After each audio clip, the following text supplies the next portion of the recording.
The winter of 1613 marked a pivotal moment in Russian history when the Zemsky Sober, the Assembly of the Land, convened in Moscow to address the most pressing question facing the fractured realm: who would rule Russia? The time of troubles had devastated the country for over a decade, leaving behind a trail of foreign occupation, pretenders, and social upheaval that threatened to tear the very fabric of the Russian state apart. Swedish forces controlled Novgorod. Polish troops occupied the Kremlin, and Cossack bands roamed the countryside, while various boyar families schemed for power amidst the chaos. The assembly hall buzzed with tension as representatives from across the realm deliberated. Merchants from Archangels sat alongside Orthodox clergy, while Cossack atamans debated with provincial nobles. The stakes could not have been higher. The wrong choice might plunge Russia into another cycle of civil war and foreign intervention. After weeks of intense discussion, the assembly reached a consensus that would shape Russian history for the next 3 centuries. They elected 16-year-old Michael Romanov, Tsar of all Russia. Michael Fedorovich Romanov possessed several crucial advantages that made him an acceptable candidate to the fractured political landscape. His family had maintained strong ties to the previous Rurik dynasty through marriage. His great Anastasia had been the beloved first wife of Ivan the Terrible. This connection provided legitimacy, while avoiding the bitter factional disputes that plagued other noble houses. Equally important, the Romanovs had suffered under Boris Godunov's persecution. Michael's father, Fyodor Romanov, had been forcibly tonsured as a monk and exiled, a move that, ironically, enhanced their credibility. They could not be accused of complicity in the disasters that had befallen Russia. The young Tsar's coronation on July 11, 1613, in the Cathedral of the Assumption within the Moscow Kremlin, marked the beginning of a new era. However, the ceremony itself reflected the precarious state of the realm. The traditional regalia bore scars from the recent troubles. The monarch's cap had been damaged during the Polish occupation, and several pieces of the imperial treasury had been looted or sold to finance various military campaigns. The assembled boyars who witnessed the coronation represented a nobility that had been decimated by years of warfare and political purges. Michael's early reign unfolded under the shadow of his father's absence. Fyodor Romanov remained in Polish captivity, having been seized during a failed embassy to negotiate with false Dmitry Sikin. This circumstance thrust the teenage Tsar into a position where he relied heavily on his mother, the formidable Martha Romanova, and a council of boy who had supported his election. The arrangement created an unusual dynamic where traditional autocratic power was temporarily diluted by necessity rather than design. The new administration faced immediate challenges that tested their resolve and competence. Russian finances lay in ruins with the treasury virtually empty and traditional revenue sources disrupted by years of warfare. The military, such as it was, consisted of unreliable foreign mercenaries, undisciplined militia units, and Kosa bands whose loyalty shifted with their immediate interests. Large swaths of territory remained under foreign control, while bandits and remnants of various pretender armies continued to operate across the countryside. The government's first priority involved securing the borders and expelling foreign forces. The war with Sweden dragged on until 1617, when the Treaty of Stolivo finally brought peace. Russia regained Novgorod and other territories, but lost access to the Baltic Sea, a strategic setback that would influence Russian foreign policy for generations. The agreement with Poland proved more complex, requiring the Treaty of Dolin in 1618, which established a 14-year truce but left Smolensk and other western territories in Polish hands. Fila's return from captivity in 1619 transformed the political landscape of early Romanov rule. The reunion between father and son was marked by an unprecedented arrangement. Fila was elevated to the position of Patriarch of Moscow and all Russia, while simultaneously being recognized as great sovereign alongside his son. This dual sovereignty created a unique power structure where ecclesiastical and secular authority merged within a single family, effectively concentrating power while maintaining the appearance of traditional Orthodox hierarchy. The Filler-Michael partnership proved remarkably effective in addressing Russia's accumulated problems. Filler brought extensive administrative experience and political acumen gained during his years of exile and captivity. His understanding of European diplomatic practices and military innovations proved invaluable as Russia sought to modernize its institutions while maintaining its traditional character. The Patriarch Tsar exercised considerable influence over domestic policy, foreign relations, and military organization, often overshadowing his son in practical governance. Administrative reforms during this period focused on rebuilding the machinery of government that had collapsed during the time of troubles. The Prek system, Russia's traditional administrative departments, was reorganized and expanded to handle the complex tasks of governing a recovering state.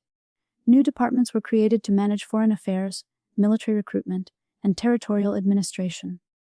While existing offices were reformed to eliminate corruption and improve efficiency, the consolidation of autocratic power proceeded gradually but systematically. The early Romanovs understood that their legitimacy depended on demonstrating effective governance rather than simply asserting divine right. They worked to reduce the influence of the Bar Council, not through dramatic confrontation, but through the steady expansion of alternative power centers. The growing importance of the Prikaz system, staffed by professional administrators rather than hereditary nobles, gradually shifted the balance of power away from traditional aristocratic families. Military reforms reflected the regime's recognition that Russia's survival depended on developing more effective armed forces.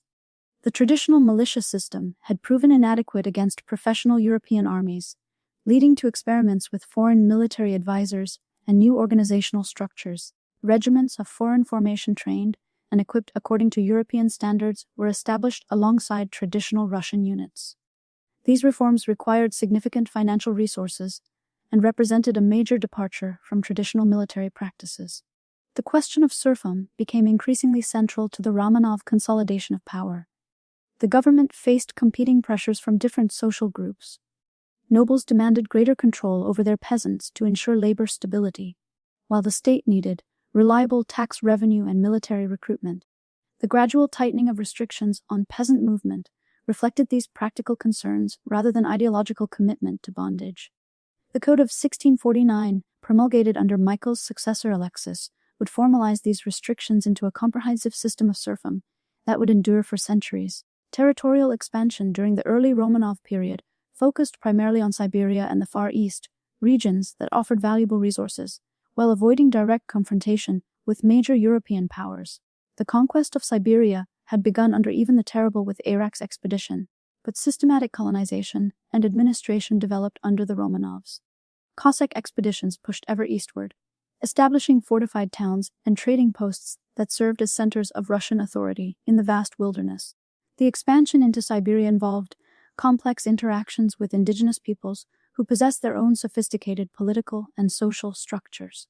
The Yakuts, for example, had developed a hierarchical society with established trade networks and military capabilities. Russian expansion often proceeded through a combination of military conquest, diplomatic negotiation, and economic integration. Indigenous leaders who submitted to Russian authority were often incorporated into the colonial administration, maintaining local power while acknowledging Moscow's sovereignty. The fur trade drove much of the Siberian expansion, with sable pelts commanding enormous prices in European markets. Russian merchants and administrators established a tribute system that required indigenous communities to provide furs in exchange for protection and trade goods. This system, known as Yasak, created a complex web of relationships that bound native peoples to the Russian state while providing the resources necessary to fund further expansion. The establishment of trading posts and fortified settlements across Siberia required careful planning and substantial resources. Each outpost needed to be defensible against potential attacks while serving as a center for trade and administration. The harsh climate and vast distances made supply lines extremely difficult to maintain, forcing local commanders to develop innovative solutions for survival and growth. Many settlements began as temporary winter quarters for Cossack expeditions, but gradually evolved into permanent towns with their own agricultural hinterlands. The push toward the Pacific Ocean culminated in the establishment of Okhotsk in 1647, giving Russia access to the sea and opening possibilities for further expansion into the Americas. This achievement represented one of the most remarkable territorial expansions in world history, extending Russian authority across an entire continent within a few decades. The speed of this expansion reflected the effectiveness of CSC military organization and the relative weakness of indigenous resistance. But it also created administrative challenges that would persist for generations. The schism in the Russian Orthodox Church emerged as one of the most significant and enduring legacies of the early Romanov period. The controversy began with Patriarch Nikon's reforms implemented during the 1650s under Tsar Alexis. Nikon, a man of imposing physical presence and uncompromising personality, sought to correct what he perceived as errors in Russian liturgical practices by aligning them more closely with contemporary Greek Orthodox traditions. The reforms themselves might seem minor to modern observers: changes in the number of fingers used in making the sign of the cross, alterations to the spelling of Jesus' name, and modifications to various liturgical texts. However, these changes struck at the heart of Russian religious identity and sparked a crisis that would divide Russian society for centuries. Many Russians viewed their religious practices as sacred traditions handed down from the apostles themselves, making any alteration tantamount to heresy. Nikon's personality and methods exacerbated the controversy. He approached the Khams with characteristic authoritarianism, brooking no opposition and treating critics as enemies of the faith. His close relationship with Tsar Alexis initially provided political backing for the reforms, but his increasingly grandiose claims about patriarchal authority eventually alienated even his royal patron. Nikon's assertion that spiritual authority superseded temporal power directly challenged the traditional relationship between church and state in Russia. The opposition to Nikon's reforms coalesced around figures like Archpriest Avvakum, whose passion of defense of traditional practices resonated with many Russians. Avvakum's autobiography, written during his imprisonment, provides vivid insight into the religious fervor that drove the opposition movement. His descriptions of torture and persecution at the hands of church and state authorities became rallying cries for those who rejected the reforms. The schism created a permanent division within Russian Orthodoxy between those who accepted the reforms and those who maintained traditional practices. The Old Believers, as the traditionalists became known, faced severe persecution from both church and state authorities. Many fled to remote regions of the empire, establishing communities that preserved pre-reformed traditions while developing their own forms of organization and leadership. The government's response to the schism revealed the limits of autocratic power when confronted with deeply held religious convictions. Despite extensive persecution, including executions, imprisonment, and forced relocations, the Old Believer movement continued to grow and adapt. Some communities chose martyrdom through self-immolation rather than accept the reforms, while others developed elaborate systems of concealment and resistance. The economic impact of the schism extended far beyond religious matters. Many Old Believers were merchants, craftsmen, and entrepreneurs whose skills and resources were lost to the mainstream economy. Their communities often developed alternative economic networks that operated parallel to official structures, creating a shadow economy that persisted well into the modern period. The international dimensions of the schism also proved significant. The reforms were intended partly to improve relations with other Orthodox churches, particularly the Greek patriarchates.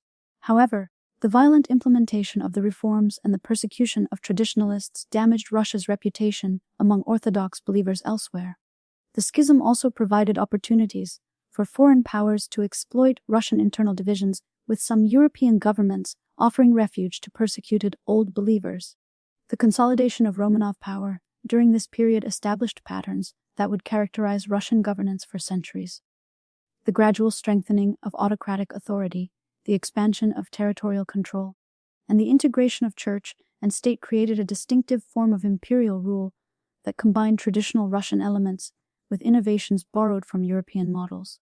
The success of this consolidation process laid the foundation for Russia's emergence as a major European power under Peter the Great and his successors. The death of Tsar Alexis in 1676 had set in motion a succession crisis that would ultimately bring to power one of history's most transformative rulers. When the sickly Tsar Fyodor III died childless in 1682, the throne passed jointly to his half-brothers Ivan V and the 10-year-old Peter I, with their sister Sophia serving as regent.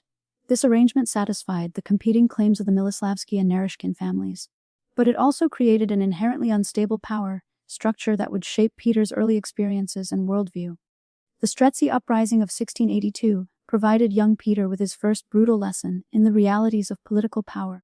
The elite Moscow Guard regiments, armed with muskets and pikes, had grown increasingly restive under the previous regime's attempts at military reform. When rumors spread that the Nishkens had poisoned Tsarador, the Streltsy marched on the Kremlin with blood in their eyes. Peter witnessed the horrific spectacle as the guards hurled his maternal relatives from the palace balconies onto the upraised pikes below, their screams echoing through the courtyard. The sight of his uncle of fantasy Nishkin's broken body, impaled on the iron spear points, would haunt Peter for the rest of his life. instilling in him a deep mistrust of traditional Russian military institutions and an obsession with creating new forms of armed force answerable only to the crown. Sofia's regency from 1682 to 1689 provided Peter with an unexpected education in European military practices. Relegated to the suburban estate of Porankoya, the young Khosar surrounded himself with foreign tutors and military advisors who introduced him to the latest developments in artillery, fortification, and drill. Franz Lefort, a Swiss adventurer with extensive military experience, became Peter's closest confidant and mentor. Under Lefort's guidance, Peter organized his childhood companions into mock military units that gradually evolved into serious fighting forces. These play regiments, initially dismissed by the Moscow establishment as childish games, would eventually become the Preobensky and Sioski Guards, the elite units that would serve as the backbone of Peter's military reforms. The young Tsar's fascination with European technology extended beyond military matters to encompass navigation, shipbuilding, and engineering. He spent countless hours at the Foreign Quarter in Moscow, known as the German Quarter, where European merchants, craftsmen, and soldiers had established a community that maintained many Western customs and practices. Here, Peter encountered Protestant religious services, European architectural styles, and social customs that differ dramatically from traditional Russian court life. The experience opened his eyes to alternative ways of organizing society and governance that would profoundly influence his later reforms. Peter's seizure of power in 1689 marked the beginning of his active reign, though his initial focus remained on consolidating control rather than implementing sweeping changes. The conspiracy against Sofia required careful coordination with loyal military units and sympathetic boy demonstrating Peter's growing political sophistication.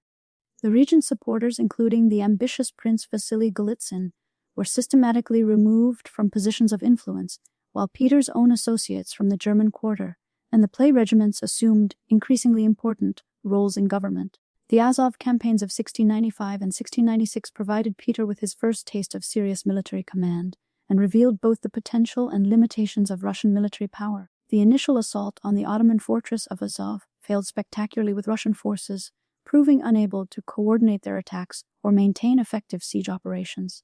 The fortress's thick walls, reinforced with European-style bastions, withstood repeated bombardments from Russian artillery that lacked both the range and accuracy of contemporary European guns. More significantly, the Russian army's inability to prevent Ottoman naval forces from resupplying the garrison highlighted the critical importance of sea power in modern warfare. The Second Azov campaign demonstrated Peter's capacity for learning from failure and adapting his methods accordingly. Working with foreign engineers and naval advisors, he supervised the construction of a flotilla of galleys and fire ships on the Don River. These vessels, built according to European designs, but adapted for the shallow waters of the Sea of Azov, successfully blockaded the fortress and forced its surrender. The victory provided Peter with his first major military triumph and convinced him that Russia's future lay in mastering European military and naval techniques.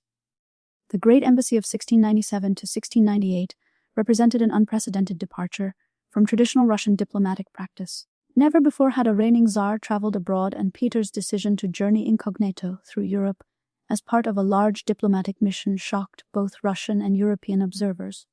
The embassy's ostensible purpose involved building an anti-Ottoman coalition, but Peter's real agenda focused on studying European technology, military organization, and governmental practices firsthand.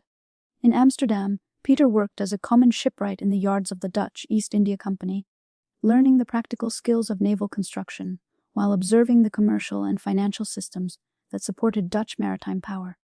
His massive frame, standing nearly 7 feet tall, made maintaining his disguise challenging, but his genuine enthusiasm for manual labor and technical learning impressed the Dutch craftsmen who worked alongside him.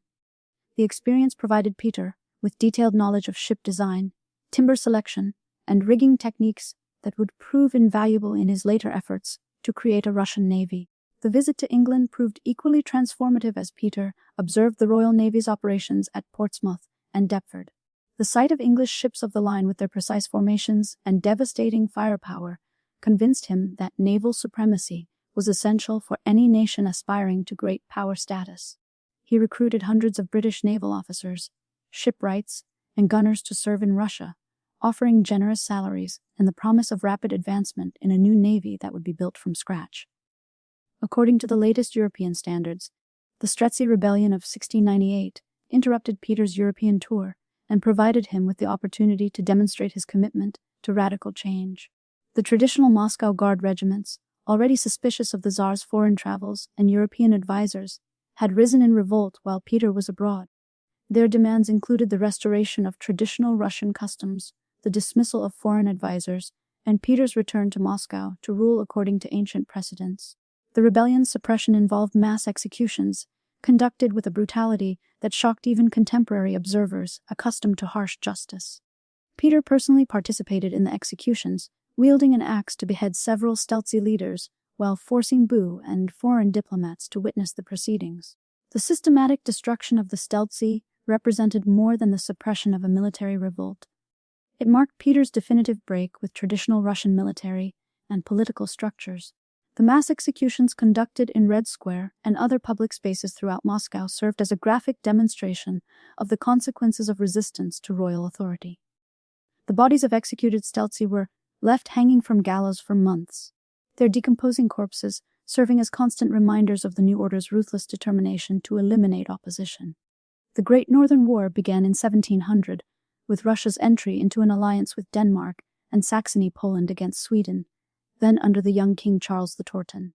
Peter's decision to challenge Swedish dominance in the Baltic reflected his understanding that access to warm water ports was essential for Russia's development as a European power. The existing Russian coastline provided only limited access to international trade routes, with Archangels on the White Sea frozen for much of the year, and the Black Sea controlled by the Ottoman Empire. The Battle of Narva in November 1700 provided Peter with a devastating lesson in the realities of modern warfare.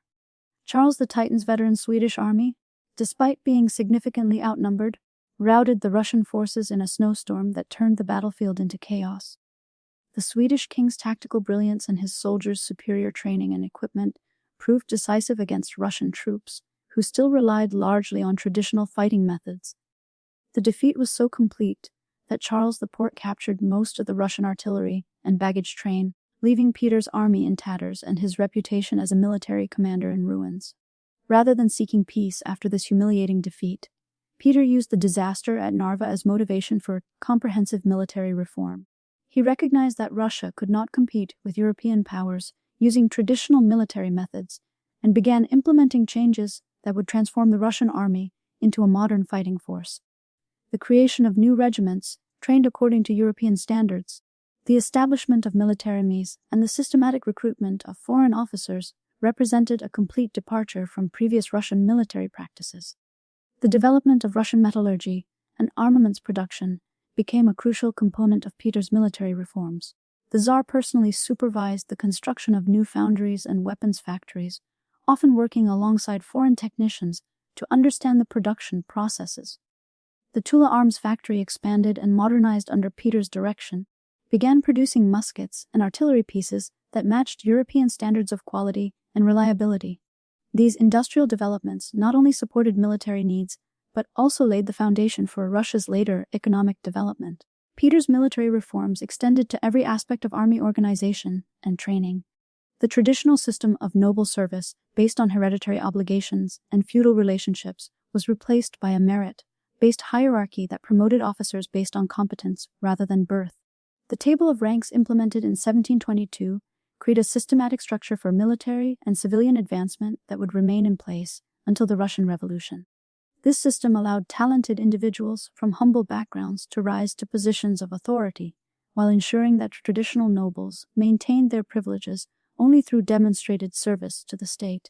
The creation of a professional officer corps required extensive educational reforms that challenged traditional Russian attitudes toward learning and foreign influence. Militaries were established in Moscow and St. Petersburg, staffed by foreign instructors who taught mathematics, engineering, languages, and military science. These institutions produced a new generation of Russian officers who combined technical competence with loyalty to the crown, gradually replacing the foreign mercenaries who had dominated the army's leadership during the early years of Peter's reign. The transformation of Russian military culture involved changes that extended far beyond technical training and organizational structure. Peter insisted that his officers adopt European dress, manners, and social customs, viewing these changes as essential components of military modernization. The traditional Russian beard, long considered a mark of Orthodox piety and masculine dignity, was banned among military personnel and court officials. Those who wished to maintain their beards were required to pay substantial taxes, with the revenue supporting military expenses, and symbolically demonstrating the cost of clinging to traditional practices. The founding of St. Petersburg in 1703 represented perhaps the most audacious of Peter's transformative projects. The decision to build a new capital city on the marshy islands of the Neva Delta, in territory recently captured from Sweden, reflected both strategic considerations and symbolic intentions. The location provided direct access to the Baltic Sea and European trade routes, while the city's European architectural style and urban planning served as a physical manifestation of Russia's transformation into a modern European power. The construction of St. Petersburg required enormous human and material resources that strained the Russian economy and social system. Tens of thousands of workers, including serf, soldiers, and foreign craftsmen, labored in the harsh conditions of the northern climate to build the city according to Peter's exacting specifications. The mortality rate among construction workers was staggering, with estimates suggesting that over 100,000 people died during the city's first decades of construction. These deaths resulted from disease, accidents, and the brutal working conditions that characterized most of Peter's major projects. The architectural vision for St. Petersburg drew inspiration from Amsterdam, Venice, and other European cities that Peter had visited during his travels. The city's grid pattern of streets, its network of canals, and its baroque palaces and churches represented a complete departure from traditional Russian urban design. Foreign architects, including Domenico Trassini and Bomio Rastelli, were recruited to design major buildings and establish architectural standards that would influence Russian construction for generations. The forced relocation of the capital from Moscow to St. Petersburg in 1712 symbolized Peter's determination to break with traditional Russian political and social structures. The ancient capital, with its Kremlin walls and Orthodox churches, represented centuries of Russian history and tradition. By moving the seat of government to a new city, built according to European models, Peter demonstrated his commitment to transforming Russia into a modern European state, regardless of the cost and human suffering or cultural continuity. The resistance to the capital's relocation came from multiple sources, including the Orthodox Church, traditional nobles, and ordinary citizens who viewed the move as an abandonment of Russian identity. The Patriarch of Moscow refused to relocate his residence to St. Petersburg, creating a symbolic division between the old religious capital and the new secular one. Many noble families attempted to avoid the mandatory relocation by claiming illness or family obligations, leading to increasingly harsh penalties for those who failed to comply with the Tsar's orders. The cultural transformation imposed by Peter's reforms touched every aspect of Russian society, from clothing and social customs to education and religious practice. The introduction of the Julian calendar in 1700 replaced the traditional Byzantine calendar that had dated years from the creation of the world, symbolically aligning Russia with European chronological systems. This change required the reprinting of religious texts and the retraining of clergy, representing a significant disruption to traditional religious practices. The subordination of the Orthodox Church to state control represented one of Peter's most controversial and lasting reforms. The abolition of the Patriarchate in 1721 and its replacement with the Holy Synod, a government-controlled board of bishops, effectively transformed the Church into a department of the state bureaucracy. This change eliminated the possibility of church-state conflicts that had plagued previous reigns, while ensuring that religious authority supported, rather than challenged, royal policies. The implementation of Western dress codes and social customs created visible symbols of the new order that penetrated daily life throughout Russian society. The traditional Russian kapan was banned at court and in government offices, replaced by European-style coats, breeches, and stockings. Women's clothing underwent similar transformation, with traditional Russian dresses giving way to European gowns that emphasized different aesthetic values and social relationships. These changes were enforced through fines, social pressure, and direct royal intervention, creating a society where external appearance reflected political loyalty and cultural orientation. Peter the Great's death in January 1725 plunged Russia into a succession crisis that would fundamentally alter the nature of imperial rule. The emperor had failed to designate a clear heir, leaving behind a complex web of potential claimants that included his second wife Catherine Thirst, his grandson Peter II, and his daughter Elizabeth. The Guards regiments, now the arbiters of political power in the transformed Russian state, found themselves in the unprecedented position of choosing the next ruler. This moment marked the beginning of what historians term the era of palace revolutions, a period when the throne changed hands through military coups rather than hereditary succession. Catherine I's elevation to the throne represented a remarkable transformation in Russian political culture. Born Martha Skavronskaya, a Lithuanian peasant who had been captured during the Great Northern War, she had risen from servitude to become Peter's mistress and eventually his wife. Her coronation as empress in her own right, rather than merely as a regent for a male heir, established a precedent that would prove crucial for later female rulers. The ceremony itself reflected the new imperial grandeur that Peter had introduced with European-style court dress, elaborate decorations, and foreign diplomatic representatives, witnessing the unprecedented spectacle of a former serf being crowned as autocrat of all the Rus. The Menshikov faction, led by Peter's former favorite, Alexander Menshikov, orchestrated Catherine's accession through careful manipulation of the Guards' regiments and the newly created Senate. Menshikov understood that Catherine's humble origins and limited education made her dependent on advisors, providing him with the opportunity to exercise real power while maintaining the fiction of imperial authority. The arrangement satisfied the Guards' desire for stability while ensuring that Peter's reforms would continue under the guidance of those who had implemented them. Catherine's brief reign from 1725 to 1727 established important precedents for female rule, while revealing the limitations of puppet monarchy.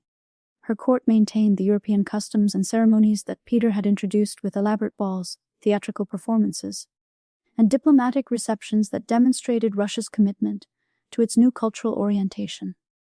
However, the Empress's inability to read or write effectively limited her participation in actual governance, creating a power vacuum that various court factions attempted to fill through intrigue and manipulation. The succession of Peter II in 1727 following Catherine I's death initially appeared to restore traditional male rule, but the young emperor's minority ensured continued political instability.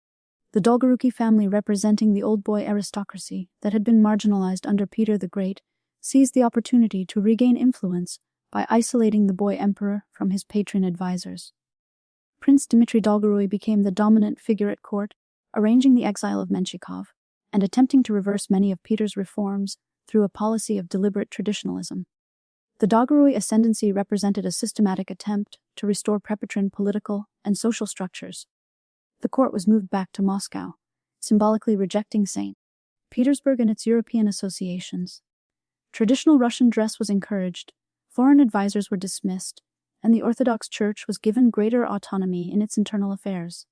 These changes reflected a broader reaction against the rapid westernization of the previous reign, with many Russians viewing the return to traditional practices as a restoration of authentic national identity. Peter II's sudden death from smallpox in 1730, on the very day scheduled for his wedding to Catherine Dolgorukaya, created another succession crisis that would prove even more significant than the previous ones. The Dolgoruki family's desperate attempt to forge a will naming Catherine Dolgoruki as empress failed when the document's authenticity was challenged by rival court factions. The extinction of the male line of the Romanov dynasty forced the political elite to consider female candidates from collateral branches, ultimately leading to the selection of Anna Ivanovna, daughter of Peter the Great's half-brother, Even Faith. The Supreme Privy Council's attempt to limit Anna's power through constitutional restrictions marked a unique moment in Russian political history. The conditions imposed on the new empress included prohibitions on declaring war, raising taxes, or making major appointments without the council's consent. These limitations, inspired by contemporary European constitutional monarchies, represented an attempt to create a more balanced system of government that would prevent the arbitrary exercise of autocratic power while maintaining the monarchy's legitimacy and continuity. Anna Ivan's rejection of the constitutional limitations upon her arrival in Moscow demonstrated the fundamental incompatibility between limited monarchy and Russian political culture. The empress had spent 18 years in Kurong, where she had observed European court practices and governmental systems. But she understood that accepting restrictions on her authority would fatally undermine the autocratic principle that had enabled Peter's reforms. Her dramatic tearing up of the constitutional document before an assembled crowd of nobles and guards officers symbolized the restoration of unlimited imperial power and the failure of Russia's brief experiment with constitutional monarchy. The reign of Anna Ivan from 1730 to 1740 established a new model of female rule that combined traditional autocratic authority with continued commitment to European cultural and military practices. The Empress surrounded herself with front advisors, particularly Germans, from her former Duchy of Kurland, who implemented policies that maintained Peter's reforms while adapting them to new circumstances.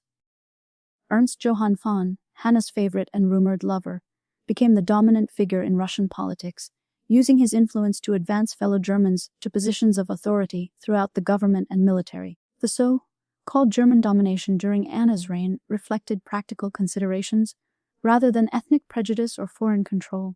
The Empress needed advisors who possessed European education and administrative experience, but who remained dependent on her favor for their positions. German nobles from the Baltic provinces and the Holy Roman Empire provided this combination of competence and loyalty, having been educated in European universities and governmental practices while lacking independent power bases within Russian society. Anna's court became renowned throughout Europe for its extravagance and bizarre entertainments that reflected both imperial grandeur and the Empress's peculiar sense of humor. The famous ice palace constructed for the wedding of her court jester Prince Galitzin demonstrated the enormous resources at the disposal of the Russian crown while providing a spectacle that amazed foreign observers. The palace, built entirely of ice blocks and furnished with ice furniture, cannons, and decorations, required the labor of thousands of workers and represented a triumph of engineering and artistic achievement that showcased Russian capabilities in unexpected ways. The military campaigns during Anna's reign consolidated Russian territorial gains while establishing the empire's reputation as a major European power. The War of Polish Succession from 1733 to 1735 demonstrated Russia's ability to project power beyond its borders in support of political objectives. Russian forces successfully installed Augustus III on the Polish throne, defeating French-backed opposition and establishing Russian influence over Polish internal affairs. The campaign required complex logistical planning and diplomatic coordination that proved Russian military and administrative capabilities had advanced significantly since Peter's early struggles. The Russo-Turkish War of 1735 to 1739 provided Russian forces with the opportunity to test their capabilities against the Ottoman Empire in a major conflict that would determine control over the Black Sea region. Field Marshal Burkhard Christoph von Munich's campaigns demonstrated the effectiveness of European military methods adapted to Russian conditions. The Siege of Achar in 1737 showcased Russian engineering capabilities with elaborate trench systems and artillery positions that overcame the fortress's formidable defenses through systematic application of European siege techniques. The capture of Achar required a prolonged siege that tested Russian logistical capabilities and military discipline. The fortress, strategically located at the mouth of the Dnieper River, controlled access to the Black Sea and had been strengthened with modern bastions and artillery positions. Russian forces constructed extensive siege works under constant enemy fire, demonstrating the professional competence that had been developed through decades of military reform and foreign instruction. Hannah's death in 1740 precipitated another succession crisis that would ultimately bring Elizabeth Petrova to power through the most dramatic palace coup in Russian history. The Empress had designated her infant grandnephew Ivan VI as her successor, with Ernst Johann von Bieren serving as regent. This arrangement satisfied no major constituency within Russian society. The Guards regiments distrusted Burr's foreign origins. The nobility resented German domination of key positions, and the Orthodox Church opposed the influence of Finn advisors over the young emperor's upbringing. Elizabeth's coup in November 1741 represented a masterpiece of political planning and military execution that established her as one of the most capable rulers in Russian history. The princess had spent years cultivating relationships with Guards officers, court officials, and foreign diplomats, building a network of supporters who shared her commitment to restoring what they viewed as authentic Russian governance. Her personal charisma, combined with her status as Peter the Great's daughter, provided the legitimacy necessary to challenge the established order. The actual coup unfolded with remarkable precision and minimal violence. Elizabeth personally led a company of Preobrazhensky Guards to the Winter Palace, where they arrested the infant emperor, his parents, and the leading members of the German faction. The operation's success depended on careful timing and the loyalty of key military units, demonstrating Elizabeth's understanding of the political dynamics that had developed since her father's death. The bloodless nature of the coup enhanced Elizabeth's reputation and provided a model for future palace revolutions. Elizabeth's reign from 1741 to 1762 represented a synthesis of patron reforms with traditional Russian cultural values that created a distinctive form of enlightened absolutism. The Empress combined genuine intellectual curiosity with practical political skills, surrounding herself with both Russian and foreign advisors who shared her commitment to advancing Russian interests through European methods. Her court became a center of learning and artistic achievement that rivaled Versailles in its sophistication while maintaining distinctly Russian characteristics. The 7 Years' War provided Elizabeth with the opportunity to demonstrate Russia's emergence as a major European power capable of influencing the balance of power across the continent. The conflict which pitted Russia, Austria, and France against Prussia and Britain required unprecedented military and diplomatic coordination. Russian forces proved their effectiveness against Frederick the Great's Prussian army, widely considered the finest military force in Europe, through victories at Gross-Jägerdorf and Kunersdorf that shocked contemporary observers. The Battle of Kunersdorf in August 1759 marked the pinnacle of Russian military achievement during Elizabeth's reign. Russian and Austrian forces numbering approximately 90,000 troops faced Frederick the Great's army of 50,000 Prussians in a confrontation that would determine the war's outcome in Eastern Europe. The battle began at dawn with a Prussian assault on Russian positions that initially achieved significant success, breaking through the first line of defenses and capturing several artillery batteries. The Russian response demonstrated the effectiveness of the military reforms that had been implemented since Peter the Great's death. General Potas Saltov's careful positioning of reserves and his coordination with Austrian allies created a defensive system that absorbed the Prussian assault while maintaining the capability for counterattack. The Russian infantry, armed with modern muskets and trained in European tactics, delivered disciplined volleys that shattered Prussian formations, while Russian artillery served by skilled gunners provided devastating support fire that turned the tide of battle. Frederick the Great's personal leadership during the battle highlighted the desperate nature of the Prussian position. The king, mounted on his favorite horse and wearing his distinctive blue uniform, led repeated cavalry charges against Russian positions, seeking to break through the enemy lines through sheer audacity and personal example. His presence inspired extraordinary efforts from his troops, but Russian defensive preparations and superior numbers ultimately proved decisive. The aftermath of Kunersdorf left Frederick's army in ruins with over 20,000 casualties, including most of the Prussian officer corps. The king himself barely escaped capture, writing to his ministers that he considered the battle a complete disaster that might end his reign. Russian losses, while significant, were proportionally much lower, demonstrating the effectiveness of their defensive tactics and the superiority of their artillery preparation. Elizabeth's domestic policies reflected her commitment to cultural development and administrative reform that built upon Peter's foundation while addressing the needs of a more sophisticated society. The establishment of Moscow University in 1755 represented a landmark achievement in Russian education, creating an institution that would train generations of Russian intellectuals, administrators, and professionals. The university's curriculum, based on European models, but adapted to Russian conditions, included faculties of philosophy, medicine, and law that provided comprehensive higher education for the first time in Russian history. The Academy of Arts, founded in 1757, demonstrated Elizabeth's commitment to cultural development and artistic achievement. The institution, staffed by European masters and Russian artists, established standards of training and creativity that elevated Russian art to international levels. Students learned painting, sculpture, and architecture according to European techniques, while developing distinctly Russian themes and styles that reflected the empire's unique cultural heritage. Elizabeth's religious policies balanced respect for Orthodox tradition with the practical needs of a multi-ethnic empire. The Empress maintained close relationships with church leaders while ensuring that religious authority remained subordinate to imperial power. Her personal piety, demonstrated through pilgrimages and charitable works, enhanced her legitimacy among ordinary Russians, while her tolerance of other faiths reflected the pragmatic requirements of governing a diverse population. The succession crisis that followed Elizabeth's death in 1762 brought Peter III to the throne under circumstances that highlighted the continuing instability of the Russian political system. The new emperor, Elizabeth's nephew and heir, had been raised in Holstein and retained strong sympathies for Prussia and Protestant culture, that alienated both the Orthodox Church and the military establishment. His immediate reversal of Russian foreign policy, including withdrawal from the 7 Years' War and alliance with Frederick the Great, outraged officers who had sacrificed extensively to achieve victory over Prussia. Peter Dosser's brief reign of 6 months demonstrated the limits of imperial authority when exercised without regard for established interests and cultural sensibilities.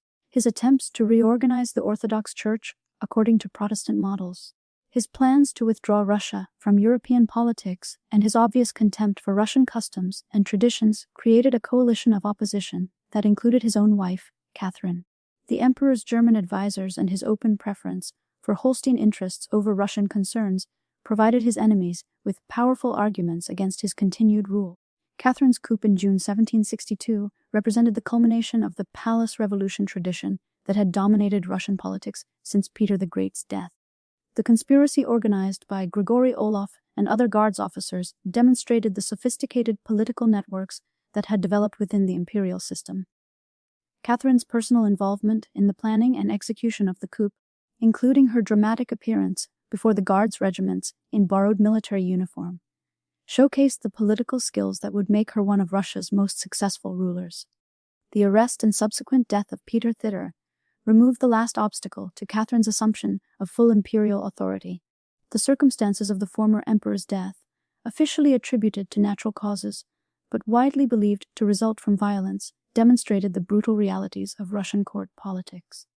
Catherine's ability to distance herself from responsibility for her husband's death while benefiting from his removal revealed the political sophistication that would characterize her long reign. Catherine Dariai's early years as empress focused on consolidating power, while establishing her credentials as an enlightened ruler committed to rational governance and social improvement.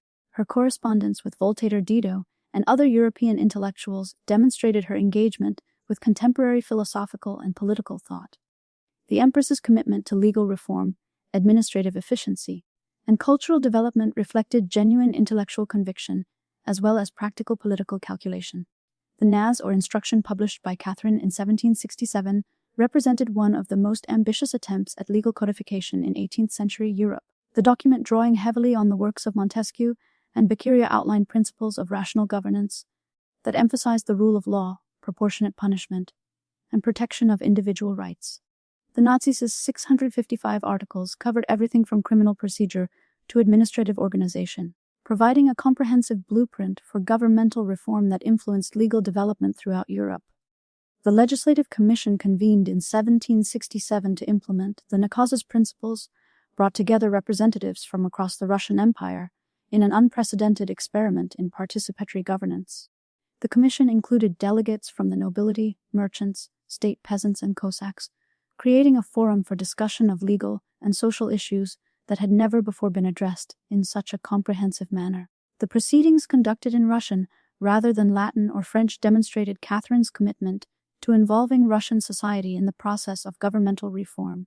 The Commission's debates revealed the complex social tensions that characterized Russian society in the mid-18th century. Noble representatives demanded confirmation of their privileges and expanded rights over serfs, while merchant delegates sought protection from arbitrary taxation and bureaucratic interference. Cossack representatives insisted on maintaining their traditional autonomy and military obligations, while state peasants requested relief from excessive taxation and military recruitment. These competing demands highlighted the challenges facing any attempt at comprehensive legal reform. Catherine's territorial expansion during the early years of her reign demonstrated Russia's emergence as a dominant power in Eastern Europe and the Black Sea region. The First Russo-Turkish War from 1768 to 1774 provided the Empress with the opportunity to implement military and diplomatic strategies that would establish Russian control over vast territories while demonstrating the empire's military capabilities to European observers. The conflict's origins lay in Ottoman support for Polish opposition to Russian influence, creating a pretext for Russian intervention that served broader strategic objectives.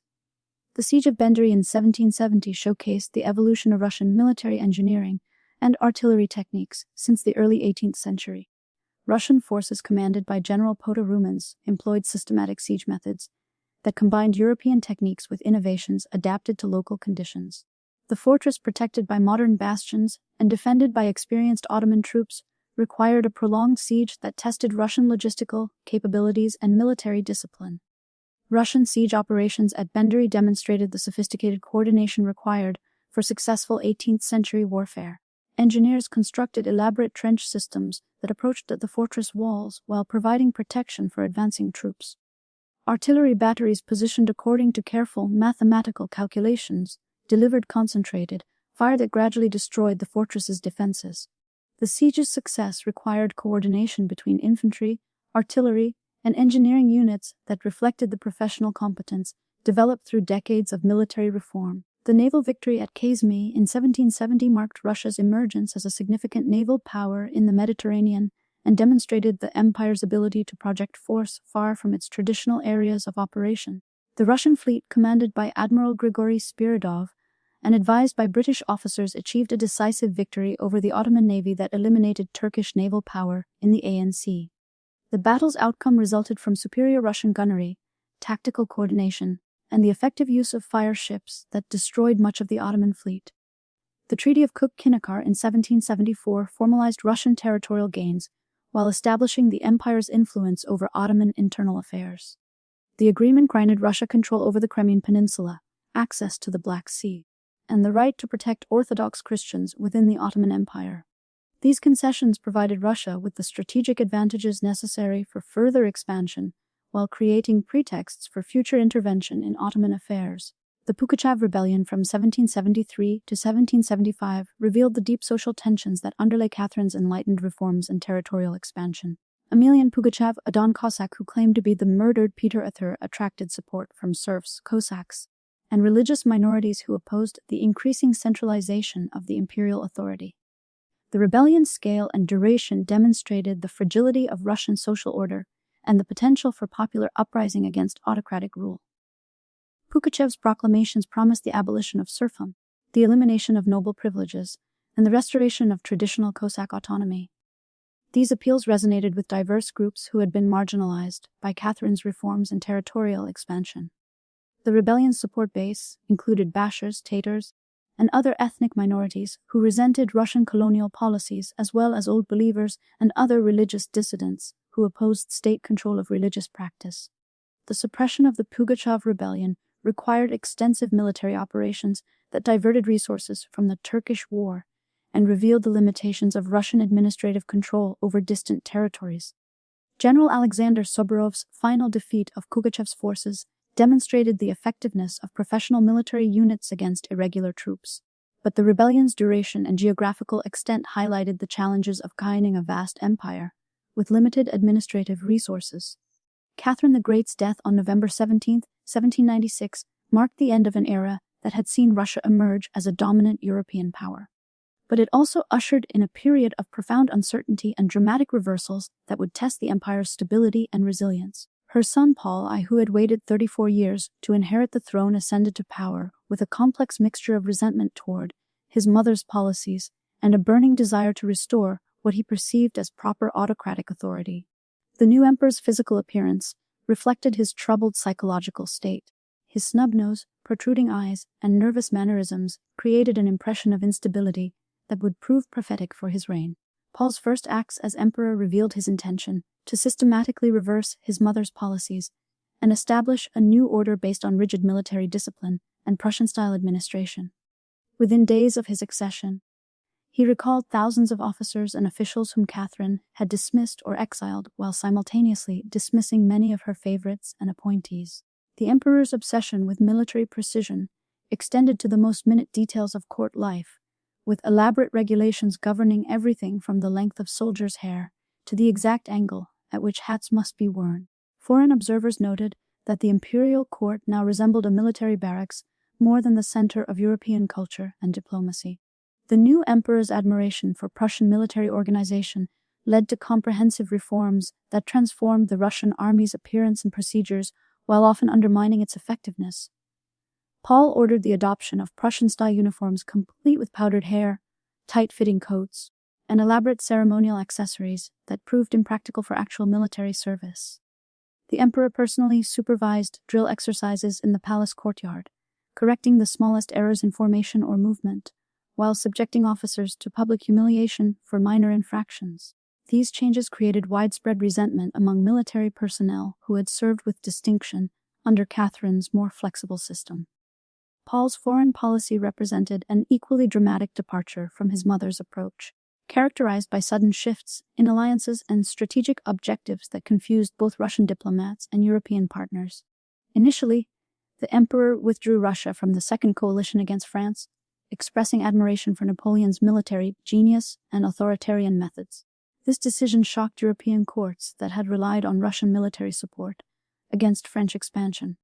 While domestic critics viewed it as a betrayal of Russian interests and Orthodox principles, the emperor's domestic policies reflected his determination to restore traditional autocratic authority while eliminating what he perceived as dangerous liberal influences introduced during Catherine's reign.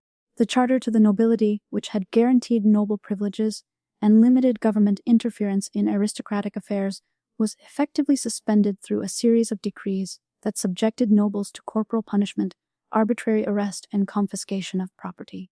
These measures created unprecedented anxiety among the ruling class, who had grown accustomed to legal protections and predictable treatment under Catherine's administration.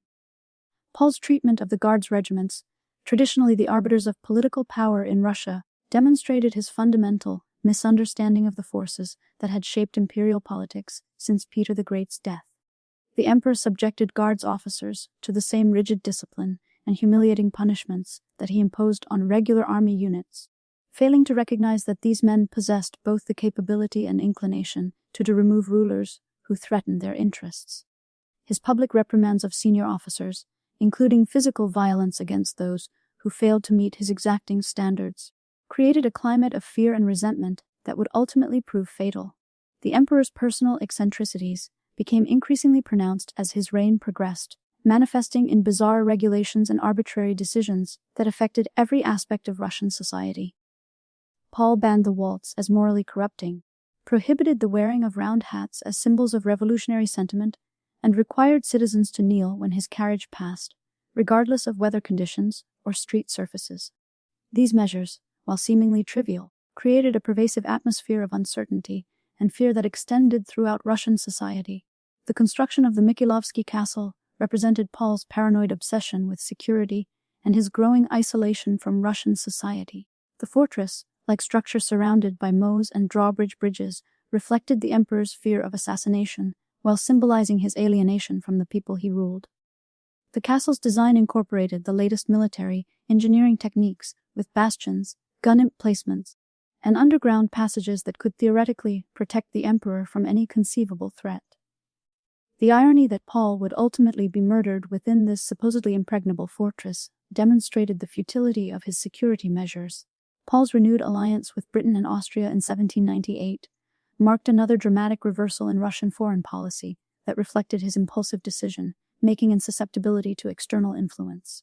The emperor's decision to join the Second Coalition against France was motivated partly by his anger at Napoleon's occupation of Malta, whose Grand Master Paul had become, and partly by his desire to restore traditional European monarchical principles. This policy change required extensive military preparations and diplomatic negotiations that strained Russian resources while creating new international obligations. The Italian campaign of 1799 under Field Marshal Alexander Suvorov demonstrated Russian military capabilities while highlighting the challenges of coalition warfare. Suvorov's victories at Cassano, Trebia, and Novi showcased the effectiveness of Russian tactics and the competence of Russian officers. But the campaign's ultimate failure resulted from poor coordination with Austrian allies and conflicting strategic objectives. The legendary march across the Alps, while demonstrating Russian military endurance and Suvorov's tactical brilliance, achieved no significant strategic results and cost thousands of Russian lives. The conspiracy against Paul developed gradually among Guards officers, court officials, and foreign diplomats who recognized that the emperor's erratic behavior threatened Russian stability and international standing. Count Nikita Panin, a prominent court official, and General Levin Bennigsen, a Hanoverian officer in Russian service, emerged as the conspiracy's leaders, carefully recruiting supporters while maintaining absolute secrecy about their intentions. The plotters initially hoped to force Paul's abdication in favor of his son, Alexander, but they recognized that the emperor's paranoid temperament made peaceful transition impossible. The assassination of Paul List on March 23, 1801 unfolded with dramatic intensity that reflected both the conspirators' desperation and the emperor's isolation from potential sources of support. The assassins, led by Benson and including several guards officers, gained access to the Mikhailsky castle through the complicity of palace guards who had been alienated by Paul's harsh treatment. The emperor, awakened in his bedroom by the intruders, initially attempted to negotiate before being strangled with a silk scarf when he refused to abdicate. The brutal nature of his death, involving multiple assaults and lasting several minutes, demonstrated the intensity of hatred that Paul's policies had generated among the military elite. Alexander Via's accession to the throne at age 23 brought to power a ruler whose complex personality and conflicting impulses would shape Russian history for the next quarter century. The new emperor's tall, elegant figure and refined manners created a striking contrast with his father's awkward appearance and erratic behavior. While his European education and liberal sympathies suggested a return to Catherine's enlightened policies, however, Alexander's knowledge of the conspiracy against his father and his failure to prevent the assassination created a burden of guilt that would influence his decisions throughout his reign. The emperor's initial reforms reflected his commitment to liberal principles and his desire to modernize Russian institutions according to European models. The restoration of the charter to the nobility eliminated the arbitrary punishments and legal uncertainties that had characterized Paul's reign, while new educational policies expanded access to learning and encouraged intellectual development. The establishment of universities in St. Petersburg, Kazan, and Khark demonstrated Alexander's commitment to creating an educated administrative class capable of implementing comprehensive reforms. Alexander's relationship with Mikhail Speransky, a priest's son who rose to become the empire's leading reformer, illustrated both the emperor's liberal aspirations and the practical limitations of autocratic reform. Speransky's comprehensive plan for governmental reorganization, including the creation of elected assemblies and an independent judiciary, represented the most ambitious attempt at constitutional reform in Russian history. The system's theoretical elegance and European inspiration appealed to Alexander's intellectual interests, but its implementation required fundamental changes in Russian political culture that proved impossible to achieve. The Napoleonic Wars transformed Alexander from a domestic reformer into a European statesman whose decisions would determine the fate of the continent. Napoleon's rise to power and his systematic conquest of European territories created an existential threat to the traditional monarchical order that Russia represented. The emperor's initial attempts to maintain neutrality while pursuing domestic reforms proved impossible as French expansion threatened Russian interests in Poland, the Baltic, and the Mediterranean. The Third Coalition of 1805 brought Russia into direct military confrontation with Napoleon for the first time, testing both Russian military capabilities and Alexander's leadership under extreme pressure.